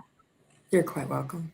So Kristen, we have students viewing in different phases of education. So I've seen a lot of college shout outs, but the high school students, I know you guys are out there too. So shout out your high school, your middle school, your elementary school. Hey, shout out your daycare even if your mother is listening for you. We are reaching everyone in this pipeline. So Kristen, I want you to go over with us, what that road of optometry may look like in all of those different phases of education. What are some things students can do, whether they're in high school or college, to explore optometry and prepare for optometry school? Thank you. It's a great question. And one thing that I've heard a lot about tonight is the word stories. And I think that's a really important word in our world because everything is different. And so I think that's one thing. Sometimes we feel like we have to have a specific story or a specific path, and that's absolutely not the case. I think some of the things you can start doing no matter how old you are. I'm not an optometrist. I've worked in admissions, but my daughter is 5 and I'm trying to get her into the eye because I love optometry. So you can learn, you can study, you can shadow optometrists. I mean, there's a lot of great people in the chat today offering their help. You're going to hear about the Pre-optometry Club. But you know, even now with things are a little challenging during COVID, you can set up informational interviews. I know at NECO we're offering opportunities to even shadow our doctors in telehealth. So there's lots of resources out there. I think it's also thinking about what you're ultimately looking for. Most of the students who I work with that have come to optometry, they're really passionate about patient care. They want to build relationships. You know, so thinking about, you know, yes, maybe you're interested in science and maybe you're interested in healthcare, but specifically, what does that look like? Can you volunteer? Can you give eye screenings? Can you shadow different professions? And then also thinking about your coursework, you know, working hard. And you know, those of you who are considering optometry and maybe you're earlier on, it doesn't have to be a biology major. It doesn't have to be pre-med, but there are going to be certain prerequisites you're going to need to take for all of our schools. And I know there's many of my colleagues from the other schools of optometry. There's 23 of us, and we're all very excited to be working with you all and helping you in this journey. No, I think that's a very important part that you bring up, because sometimes people shy away from optometry because sciences kick their little bottoms. But in our optometry class, not everyone is a biology major. Yes, you've taken those courses and some of those chemistry classes, but you can definitely come from any major, any background. We also get a lot of students that are what we call non-traditional students. Some people leave whole careers to venture into optometry, and they're coming from diverse backgrounds, you know, business, law, all of those things. So we definitely don't want anyone to be discouraged or intimidated by the profession, and that everyone does have a very unique story and journey on how they get there. And it's not always through the traditional biology and pre-health route. So when students do get all of those classes together and they are ready to apply, what does that look like for someone? Sure. So the application process for all 23 schools of optometry in the United States, we have a common application called OptumCast. It goes live at the end of June every year, and us are currently on rolling admissions. So right now we are recruiting and reading files for the fall of 2021, which is wild to say. So we're a few months into the cycle, and for all our schools, you're completing the application. You're submitting obviously your transcripts, letters of recommendation, shadowing information. Have you shadowed? Have you done extracurricular work? What have you done on the side? And then I know it's come up a couple times, everyone's favorite, the OAT, which is the optometry admissions test, which is the primary exam used for optometry school admissions, though many of us have started to include other exams such as the GRE as an option for students that are looking at the process. Rolling admissions means that you can apply day one or you can apply at the deadline, which they do vary, but most of them are anywhere between February to May, depending on the school. Earlier is better, but with the caveat that makes some students panic. You don't have to apply July 1st. Even if it's not applying early, I recommend getting in touch with someone in the admissions office, because that way we can get to know you, we can review your transcripts, we can support you. Maybe you're going to retake a course, or maybe you want to take the OAT again, but it's building those relationships, getting the chance for schools to know what's on our radar in the middle of March, and we've never heard from you before.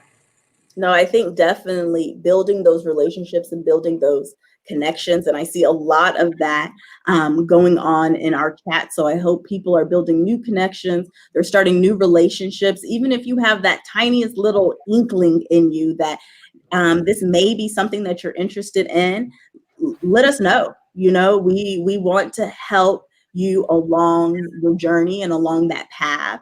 And the best advice would be to start early. Whatever that may look like, even if it's just as simple as sending an email to some of the admissions officers that you're meeting tonight to just say, hey, I am future optometrist so-and-so, and you know, they want to meet you now. It's never too early to start building those relationships. You start early in high school, that's 4 years of them getting to know you. You start in college, that's another 4 more. So for some, that could be 8 years, and you do need letters of recommendation.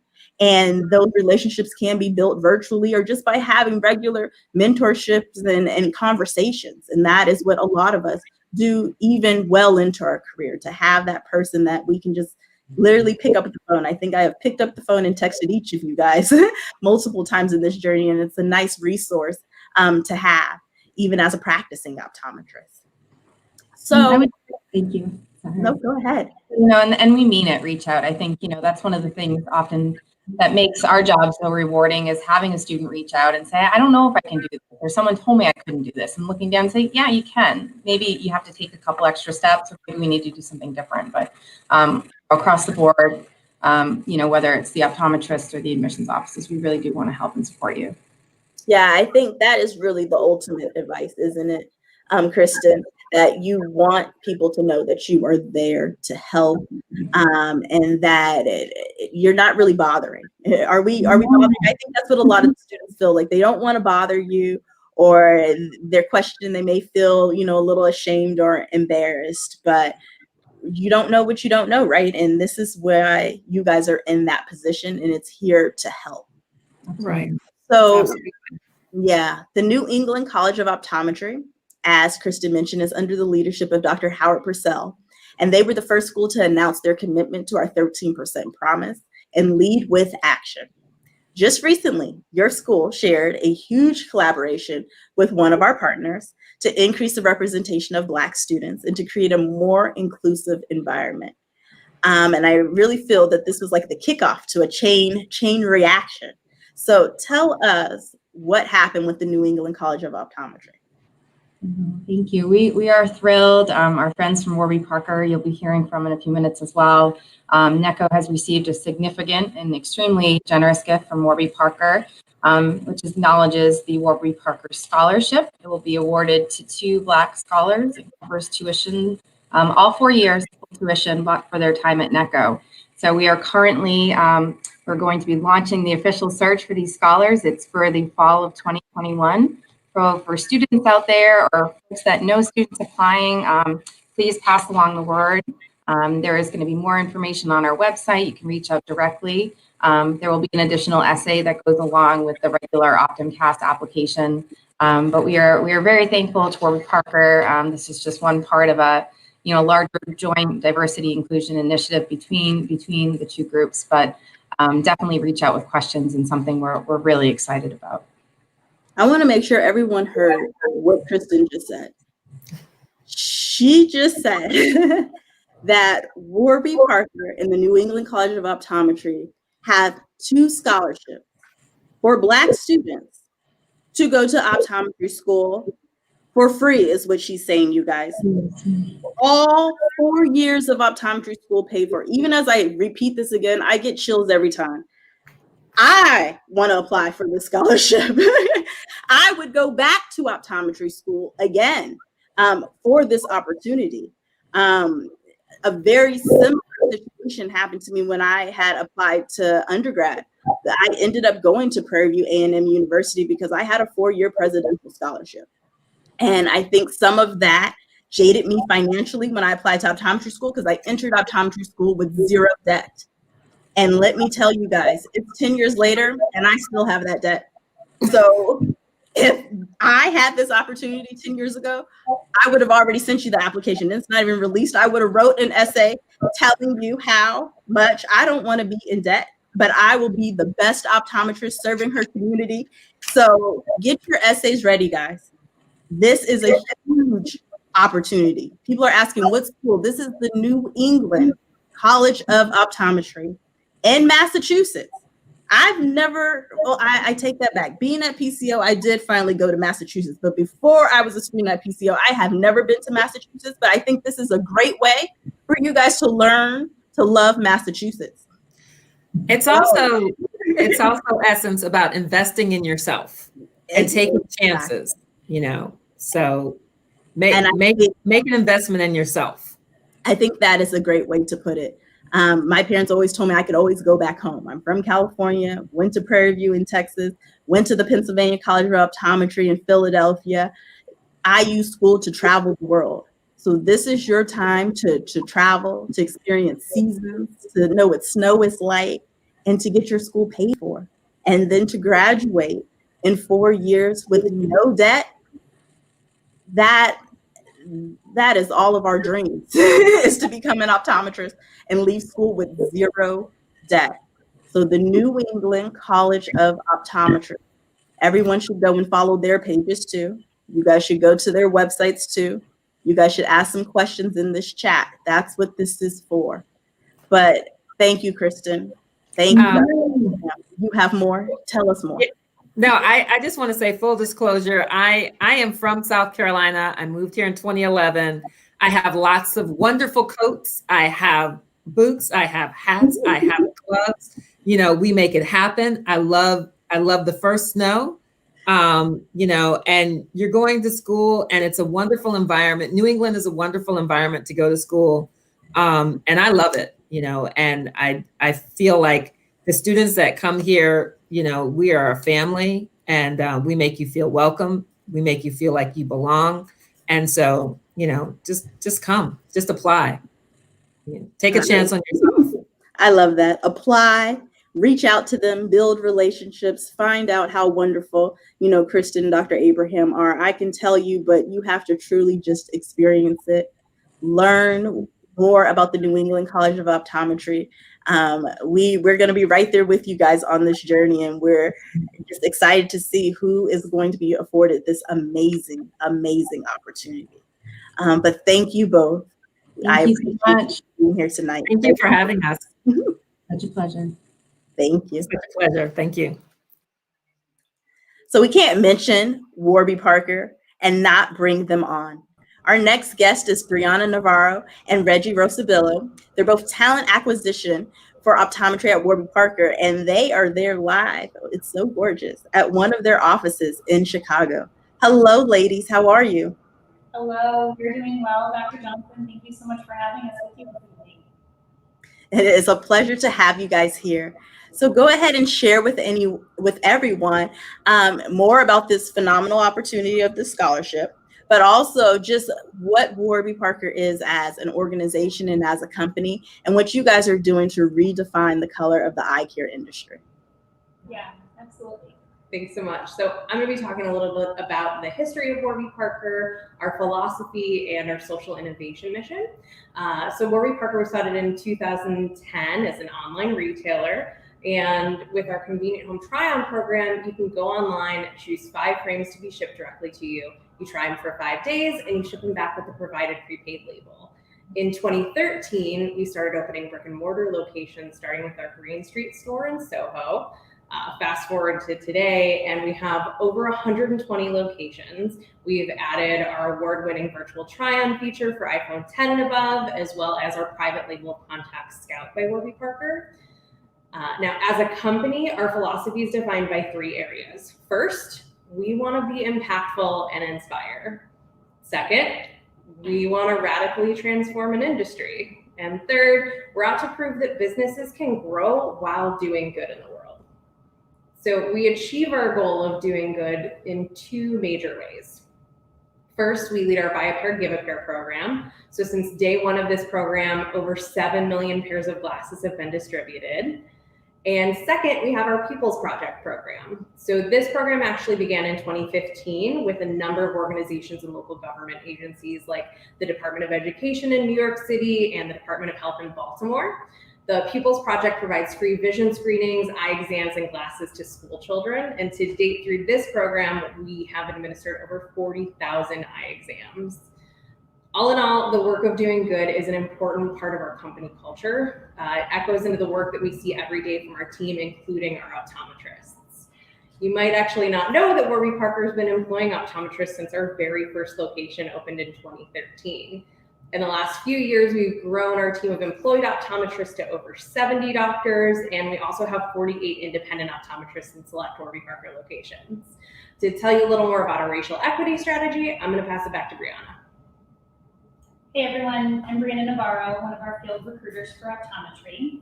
And I'm so thrilled to be here with you today talking about our racial equity strategy. Our racial equity strategy is our plan to promote racial equity within Warby Parker, the industries in which we operate, and beyond. It's a framework of 10 goals that expands upon inclusion, equity, and diversity efforts to foster equitable opportunities, experiences, and representation for our Black, Indigenous, and people of color team members. It also provides targeted support for those communities at large. It's an evolution of the work we've been passionate about since our founding, as Reggie mentioned, and a look ahead at work still to come. Today, we are thrilled to be speaking to you directly about our sixth goal to increase Black representation in the field of optometry and in the technology sector. As Kristen and Dr. Abrahams from NECO mentioned, we've dedicated $500,000 over the next 4 years to fund scholarships for optometry students. We're excited to share this plan with our community from when we launched it. As a social enterprise, we are founded on the principle that for-profit businesses can and should do good in the world. We share details of our Eyecare Give a program often. However, our commitment to doing good spans far beyond providing access to eye care. This is an evolution of the work we've been passionate about since we founded, and a look ahead at the work to come. While we have done a lot, we know we can and must do more to foster inclusion, equity, and diversity, both inside and outside of Warby Parker. Details of our strategy are available on our website if you'd like to review more. Also, wanted to share with you that there are careers available at Warby Parker retail locations and our customer experience team located across the country. We're hiring for sales advisors, opticians, and leadership to work with our teams as you prepare for your optometrist journey. That's going to be available at warbyparker.com/jobs/retail. Thank you so much for having us, and we are excited to talk to you soon. Thank you, Brianna and Reggie, for all that you have done and what Warby Parker is doing for our eye care industry. We'll mention it a little bit more, but you guys can learn more from Brianna and Reggie at our upcoming Black Eye Care Perspective Pre-optometry Club meeting. Our meetings are held on the 13th of every month, and our next one is scheduled for October 13th at 7 p.m. Central Standard Time, 8 p.m. Eastern Standard Time. And Reggie and Brianna will be our guests at our Pre-optometry Club meetings. Reggie and Brianna have also been doing a lot of behind-the-scenes work in helping our students present their best selves and work on their personal branding and their interview and resume skills. So thank you, Brianna and Reggie, for all that you do for Black Eye Care Perspective and what you all at Warby Parker are doing for the eye care industry.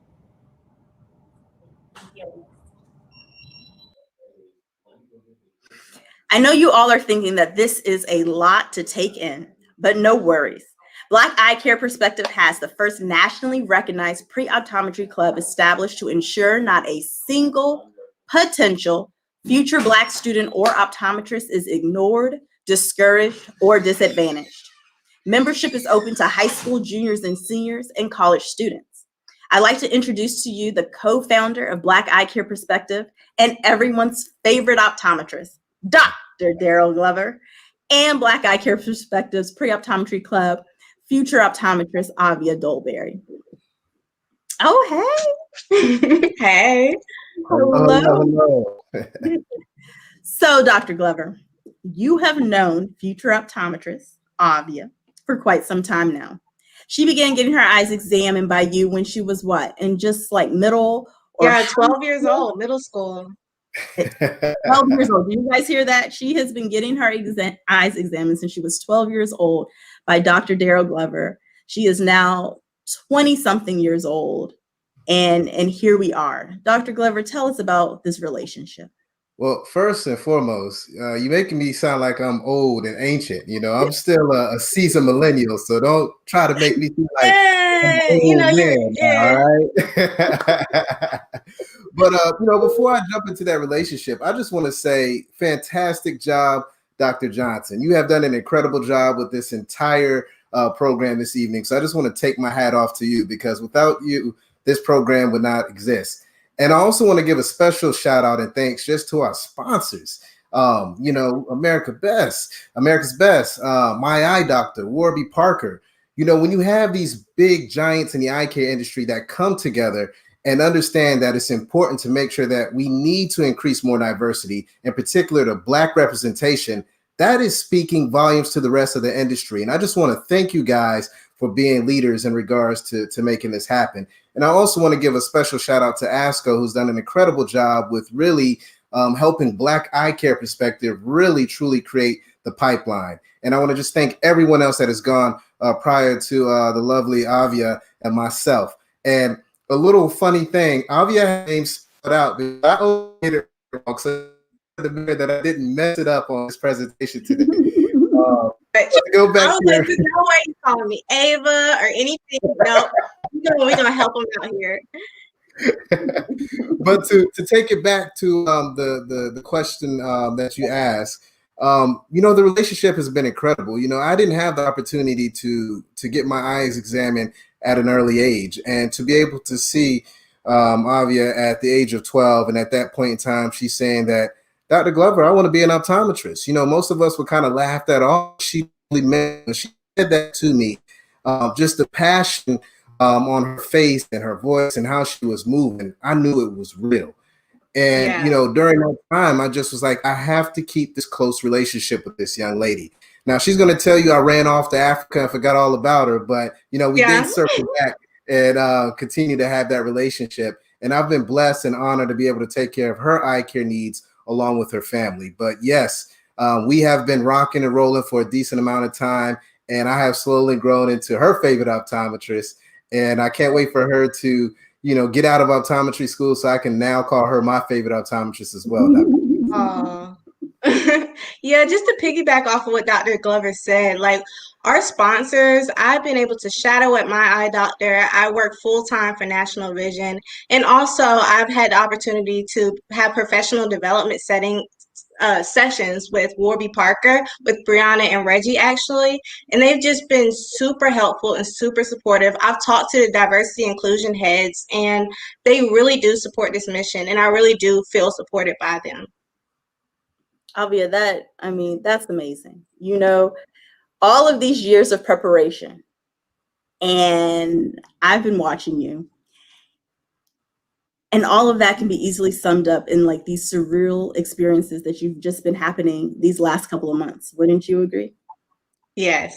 You can truly be a testament of how you work towards something, and you're finally at that point to do things like clicking submit and applying to optometry school, going on these interviews that I know Brianna and Reggie have done a great job preparing you for.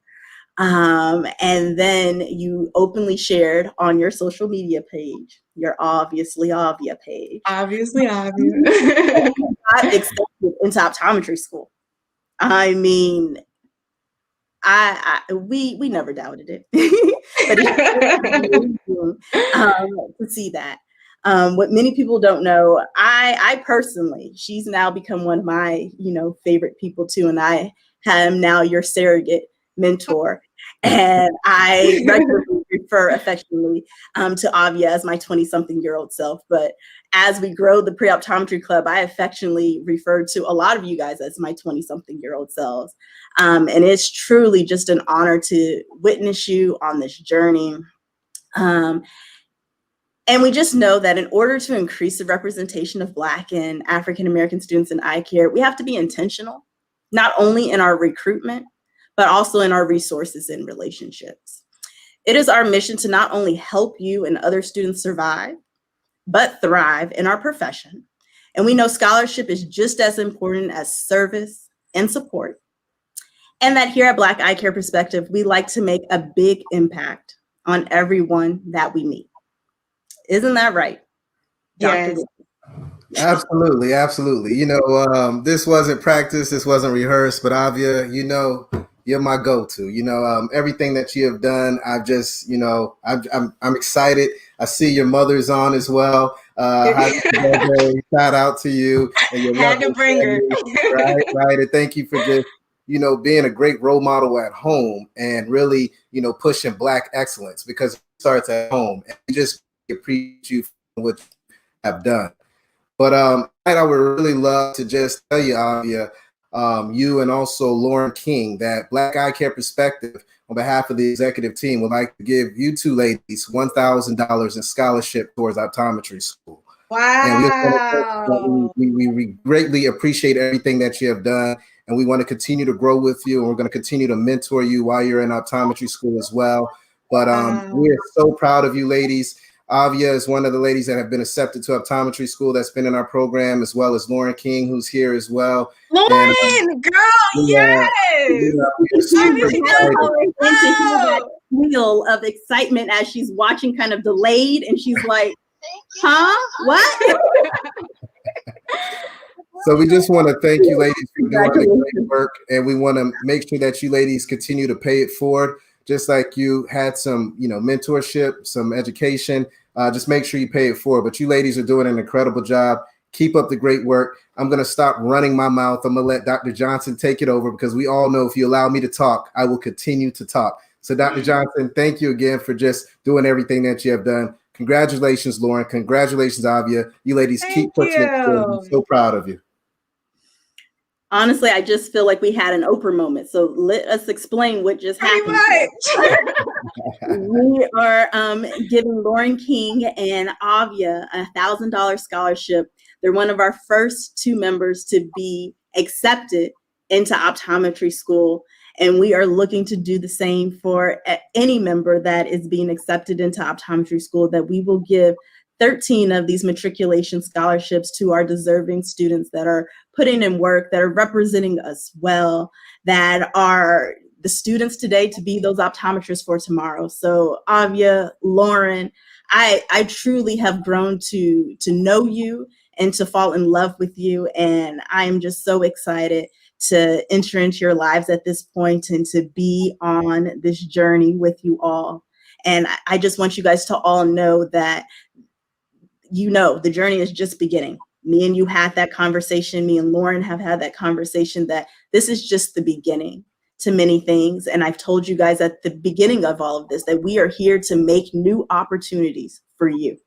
So congratulations, and thank you for taking advantage of the opportunities and support that we are providing. And thank you for all the things that you guys have truly yet to even know that you will do and that you can do. And I hope you guys hear and you feel and you understand that if you see it, you can be it, and that you guys can do and be anything. So congratulations, Avia. Congratulations, Lauren. Congratulations, everyone. It is truly amazing to make a difference in each student's life. And I'm going to bring with me now Dr. Jacoby Cleaver. He is the Director of Program Management and advisors to the Black Eyecare Perspective Pre-optometry Club. He is definitely, we go so back, and it is like a surreal moment for both of us, for the things that we are physically doing, but even the things that we are witness to. Dr. Cleaver tells the students all the time in the Pre-optometry Club that he needs this club just as much as they need the club.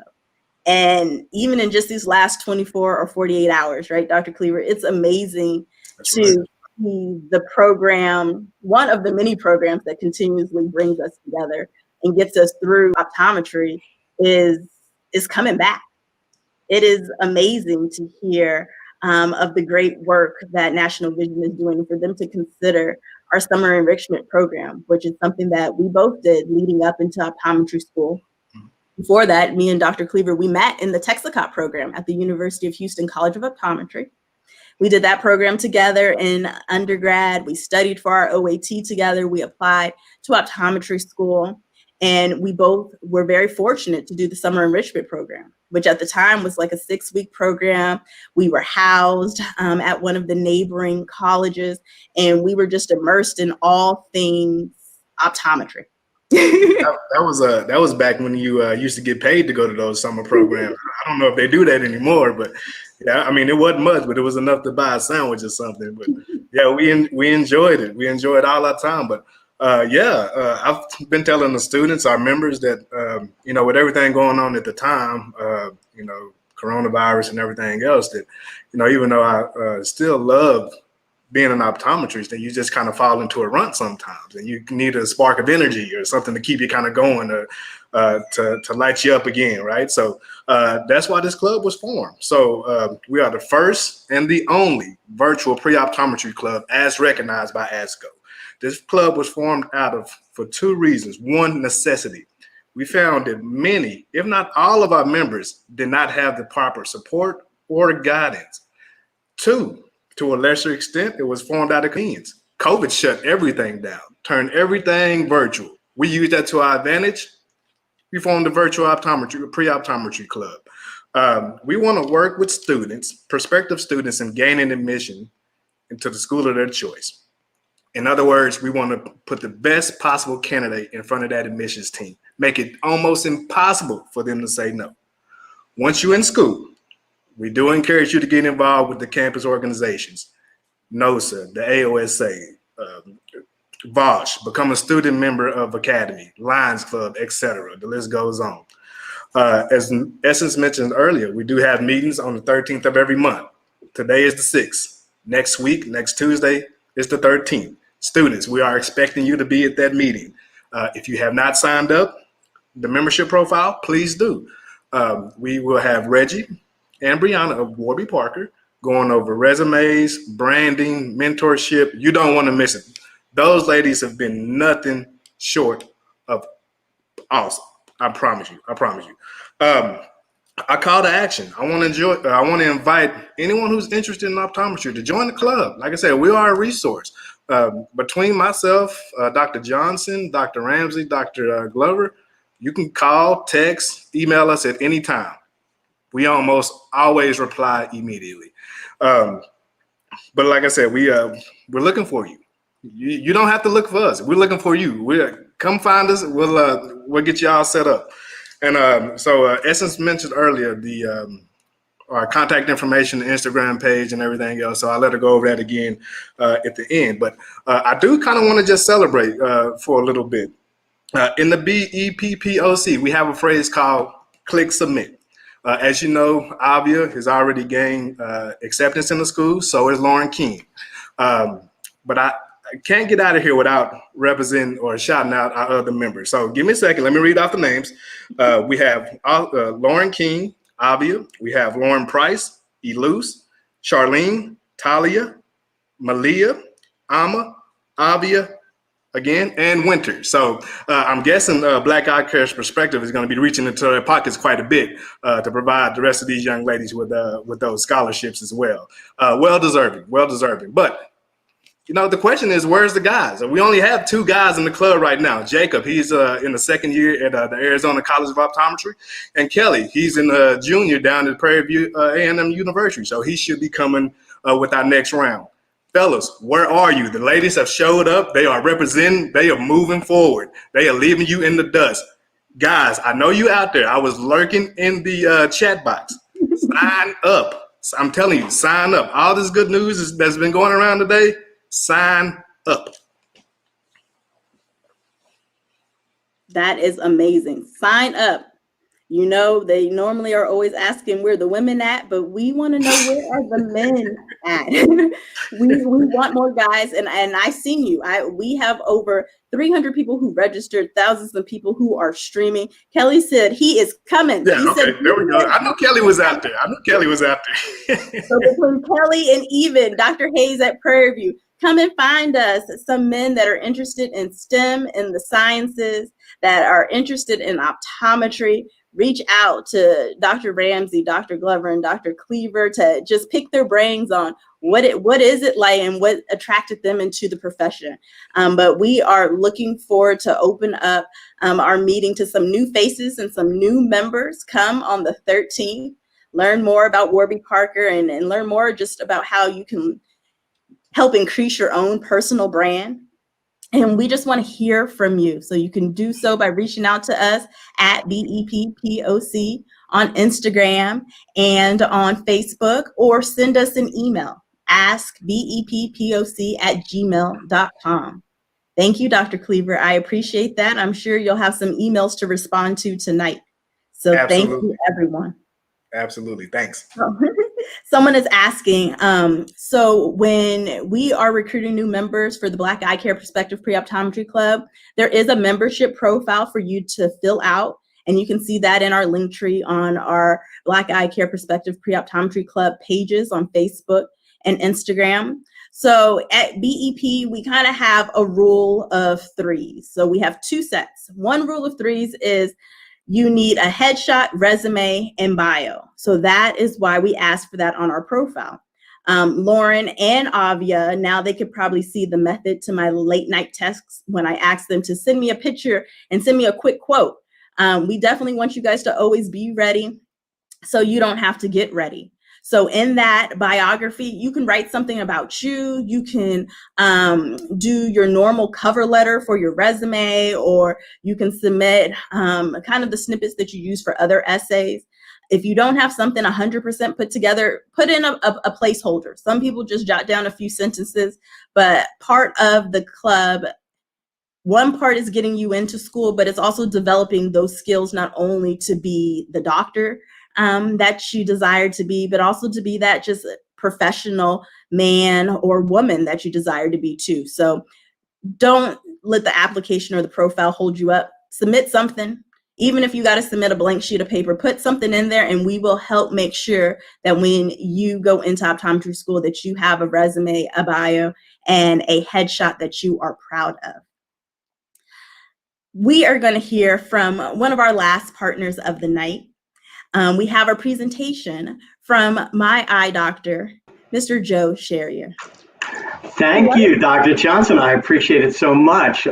Thank you to everyone. My name is Joe Sherrier, and I'm the Vice President of Culture and Communications with my eye doctor. And I'll have to say, from all of the presentations I've seen, I'm incredibly intimidated. Everyone has done a fantastic job. The information, the passion, it's all coming through. So thank you, first and foremost, Dr. Glover, Dr. Ramsey, Dr. Johnson. Congratulations on a wonderful effort, and thank you for keeping the passion so high on this particular topic, because it's important to all of us.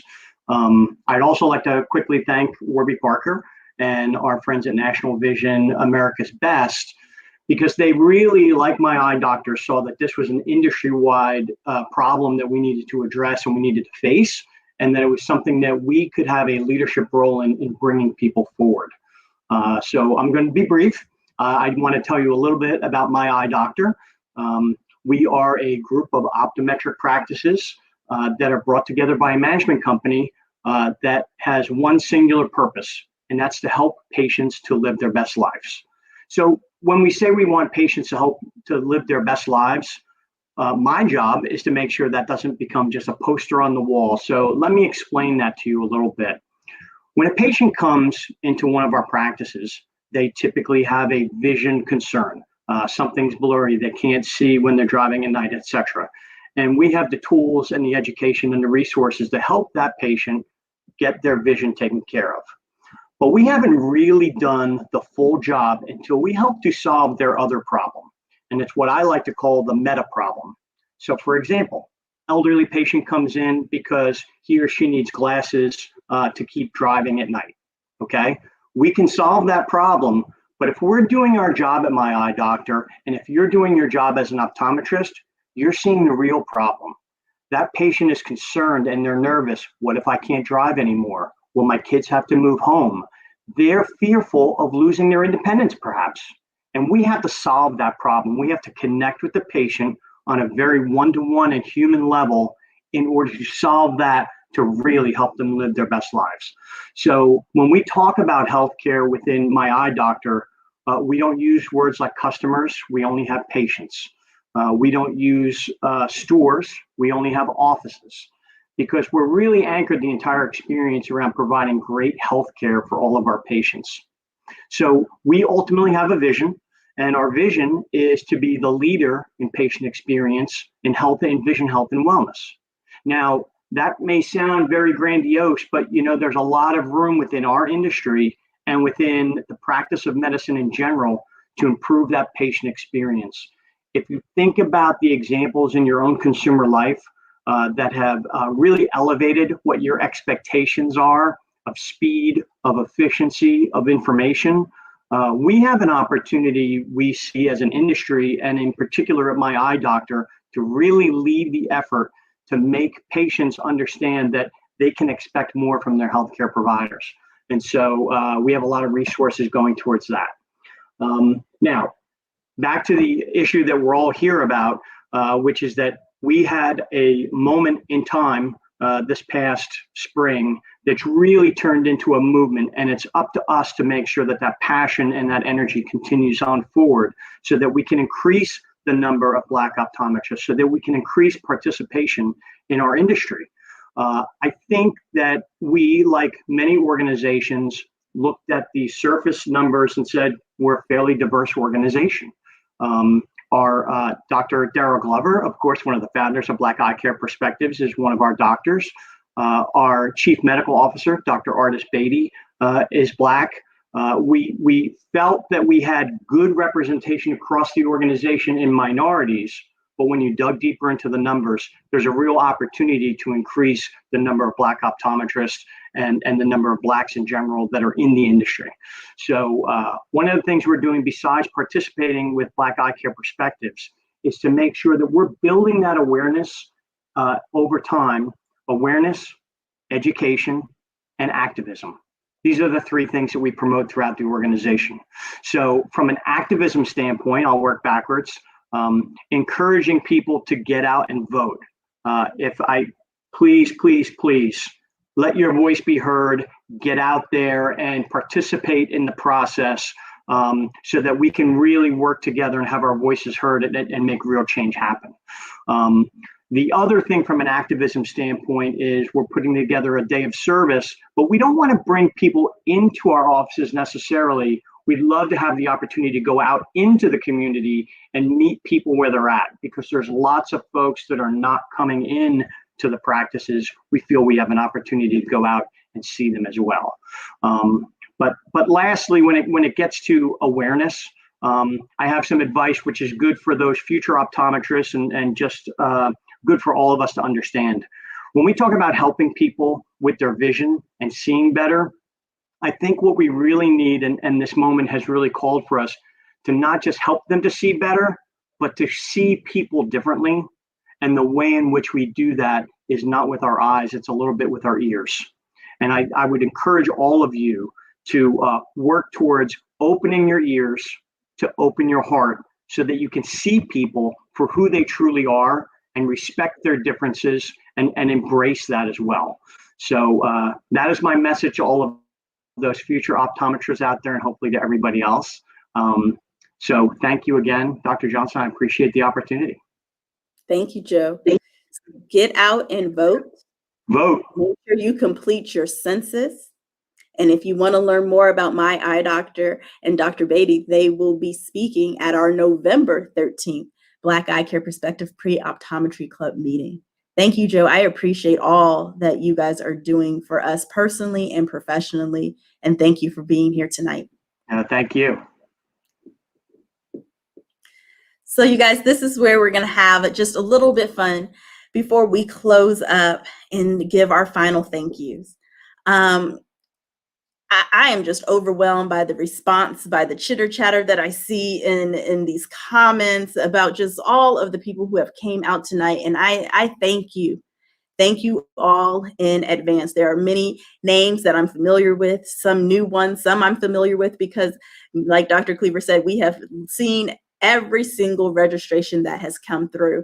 And we thank you and appreciate for making our first inaugural Impact HBCU Day a huge success. But what event is incomplete without some few giveaways and raffles? And I'm excited as we pull up these names. There are many of you who are here in the chat, so you do not need to be present to win. But I do say, if we call your name, give us a little shout out in the comments so that we can acknowledge you. So courtesy of Lake Heaven, we have 13 lucky students who will receive an inclusive luxury glasses holder. This inscribed collection was curated with the empowerment of the Black community in mind. I would like to congratulate Adrian Thornton of Pike Road, Alabama, H. Bynum of New Haven, Connecticut, Savannah Pittman of Agnes Scott in Lithonia, Georgia, Horace Billups of Chicago, Illinois, Chinoyelam Norum of Lanham, Maryland, Cameron Martin of St. Louis, Missouri, Laura Gavin of Hattiesburg, Mississippi, Jalil Hamilton of Freehold, New Jersey, Imani White Boyd of Brooklyn, New York, Charity Battle of Middleton, Pennsylvania, Fiona Washington of North Charleston, South Carolina, Michael Smith of Fresno, Texas, and Lionel Perry, representing Hampton University, the real HU as they say, and Virginia. So each of you guys will receive a Lake Heaven luxury glasses holder, revolutionary revolutionizing glasses holders this decade. So thank you, Lake Heaven, and thank you to our students that will be receiving your gift in the mail. Courtesy of our partner, Warby Parker, 13 lucky students will receive an electronic gift card that can be used in person or online at Warby Parker stores. Now, I will ask for these students that receive this award that when time permits and when the situations permit, that you go inside of a Warby Parker store and get that Warby Parker experience. And when you book your appointment, you let them know that you won this at Impact HBCU, the Black Eyecare Perspective event that they help host and partner with, so you can get one of those good VIP experiences. And the doctor knows that not only do you want to see better, but you want to learn more about your future. So those lucky students are Alexandria Vital. She attends UCF in Miami, Florida. Millery Laura, who attends FAU from Plantation, Florida. Asia Nicholas, representing Spelman College by way of Harvey, Louisiana. Madison Edwards from Xavier University in New Orleans, Louisiana. Katura Davis, Benedict College, representing Southfield, Michigan as well. Robert Shepard, attending Shaw University in Raleigh, North Carolina. Tyler Chisholm in Winston-Salem State University in North Carolina.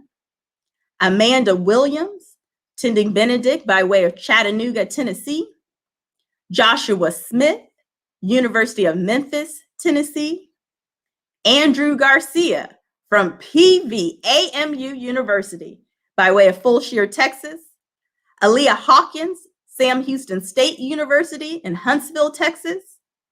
Ashley Guzman, representing Hightower High School of Houston, Texas. Thank you, Ashley, for joining us.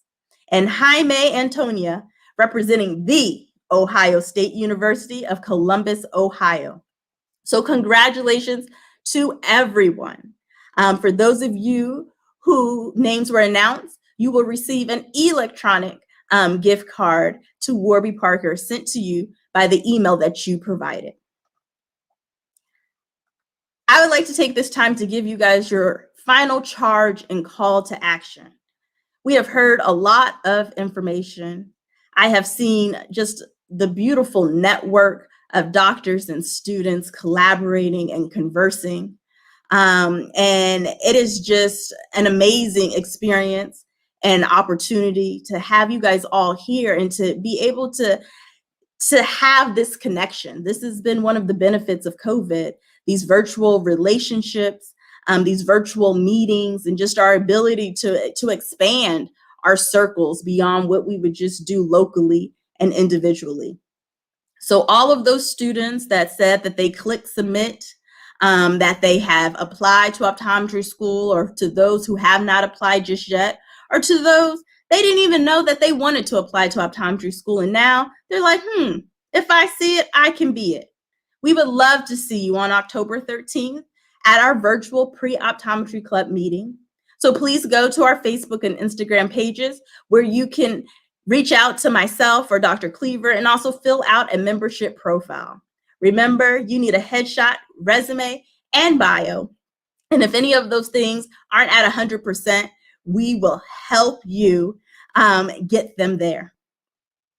We also, you guys are probably thinking, we just gave out $2,000. You're hearing these companies giving out $500,000, millions of dollars to the eye care industry to help increase diversity. And you're wondering, but I don't have $500,000, Dr. Johnson. That is fine. If everyone just gave $13 today, that would make a huge impact. If everyone committed to just give $13 a month, that would be able us to affect change in the lives of many students like Avia and Lauren, and many more to come. Remember, like Kristen said, we want to help those students of today to be those doctors of tomorrow, but I also want to help those doctors of the next decade, the next century, the next generation.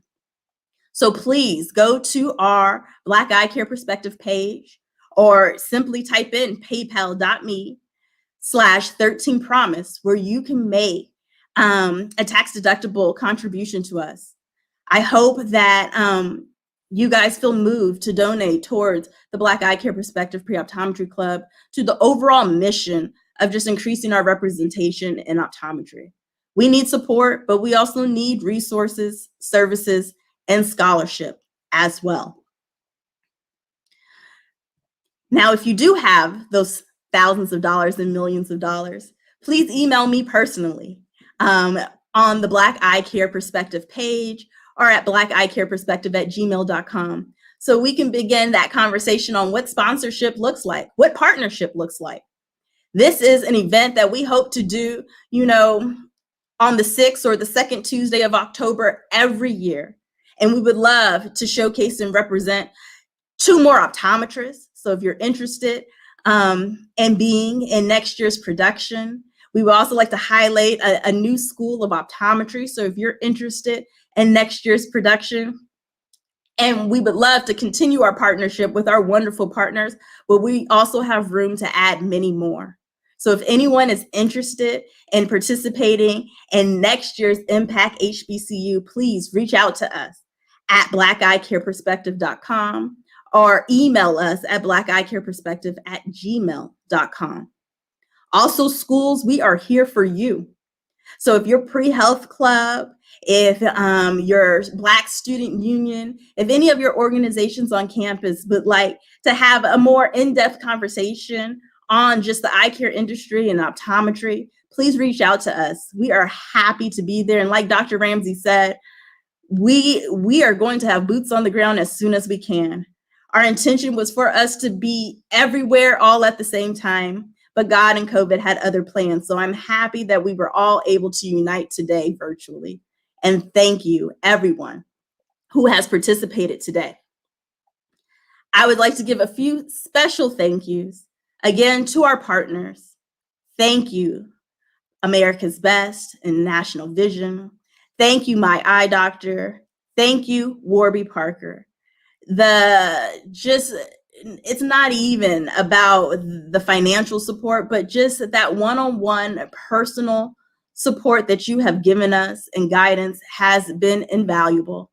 And we appreciate what you are doing for our industry, but we also appreciate what you see in us. And we are only more empowered and inspired. So you guys know that between me, Dr. Cleaver, Dr. Ramsey, and Dr. Glover, that we are already planning even bigger things for the days and months and years to come. Thank you to Defocus Media.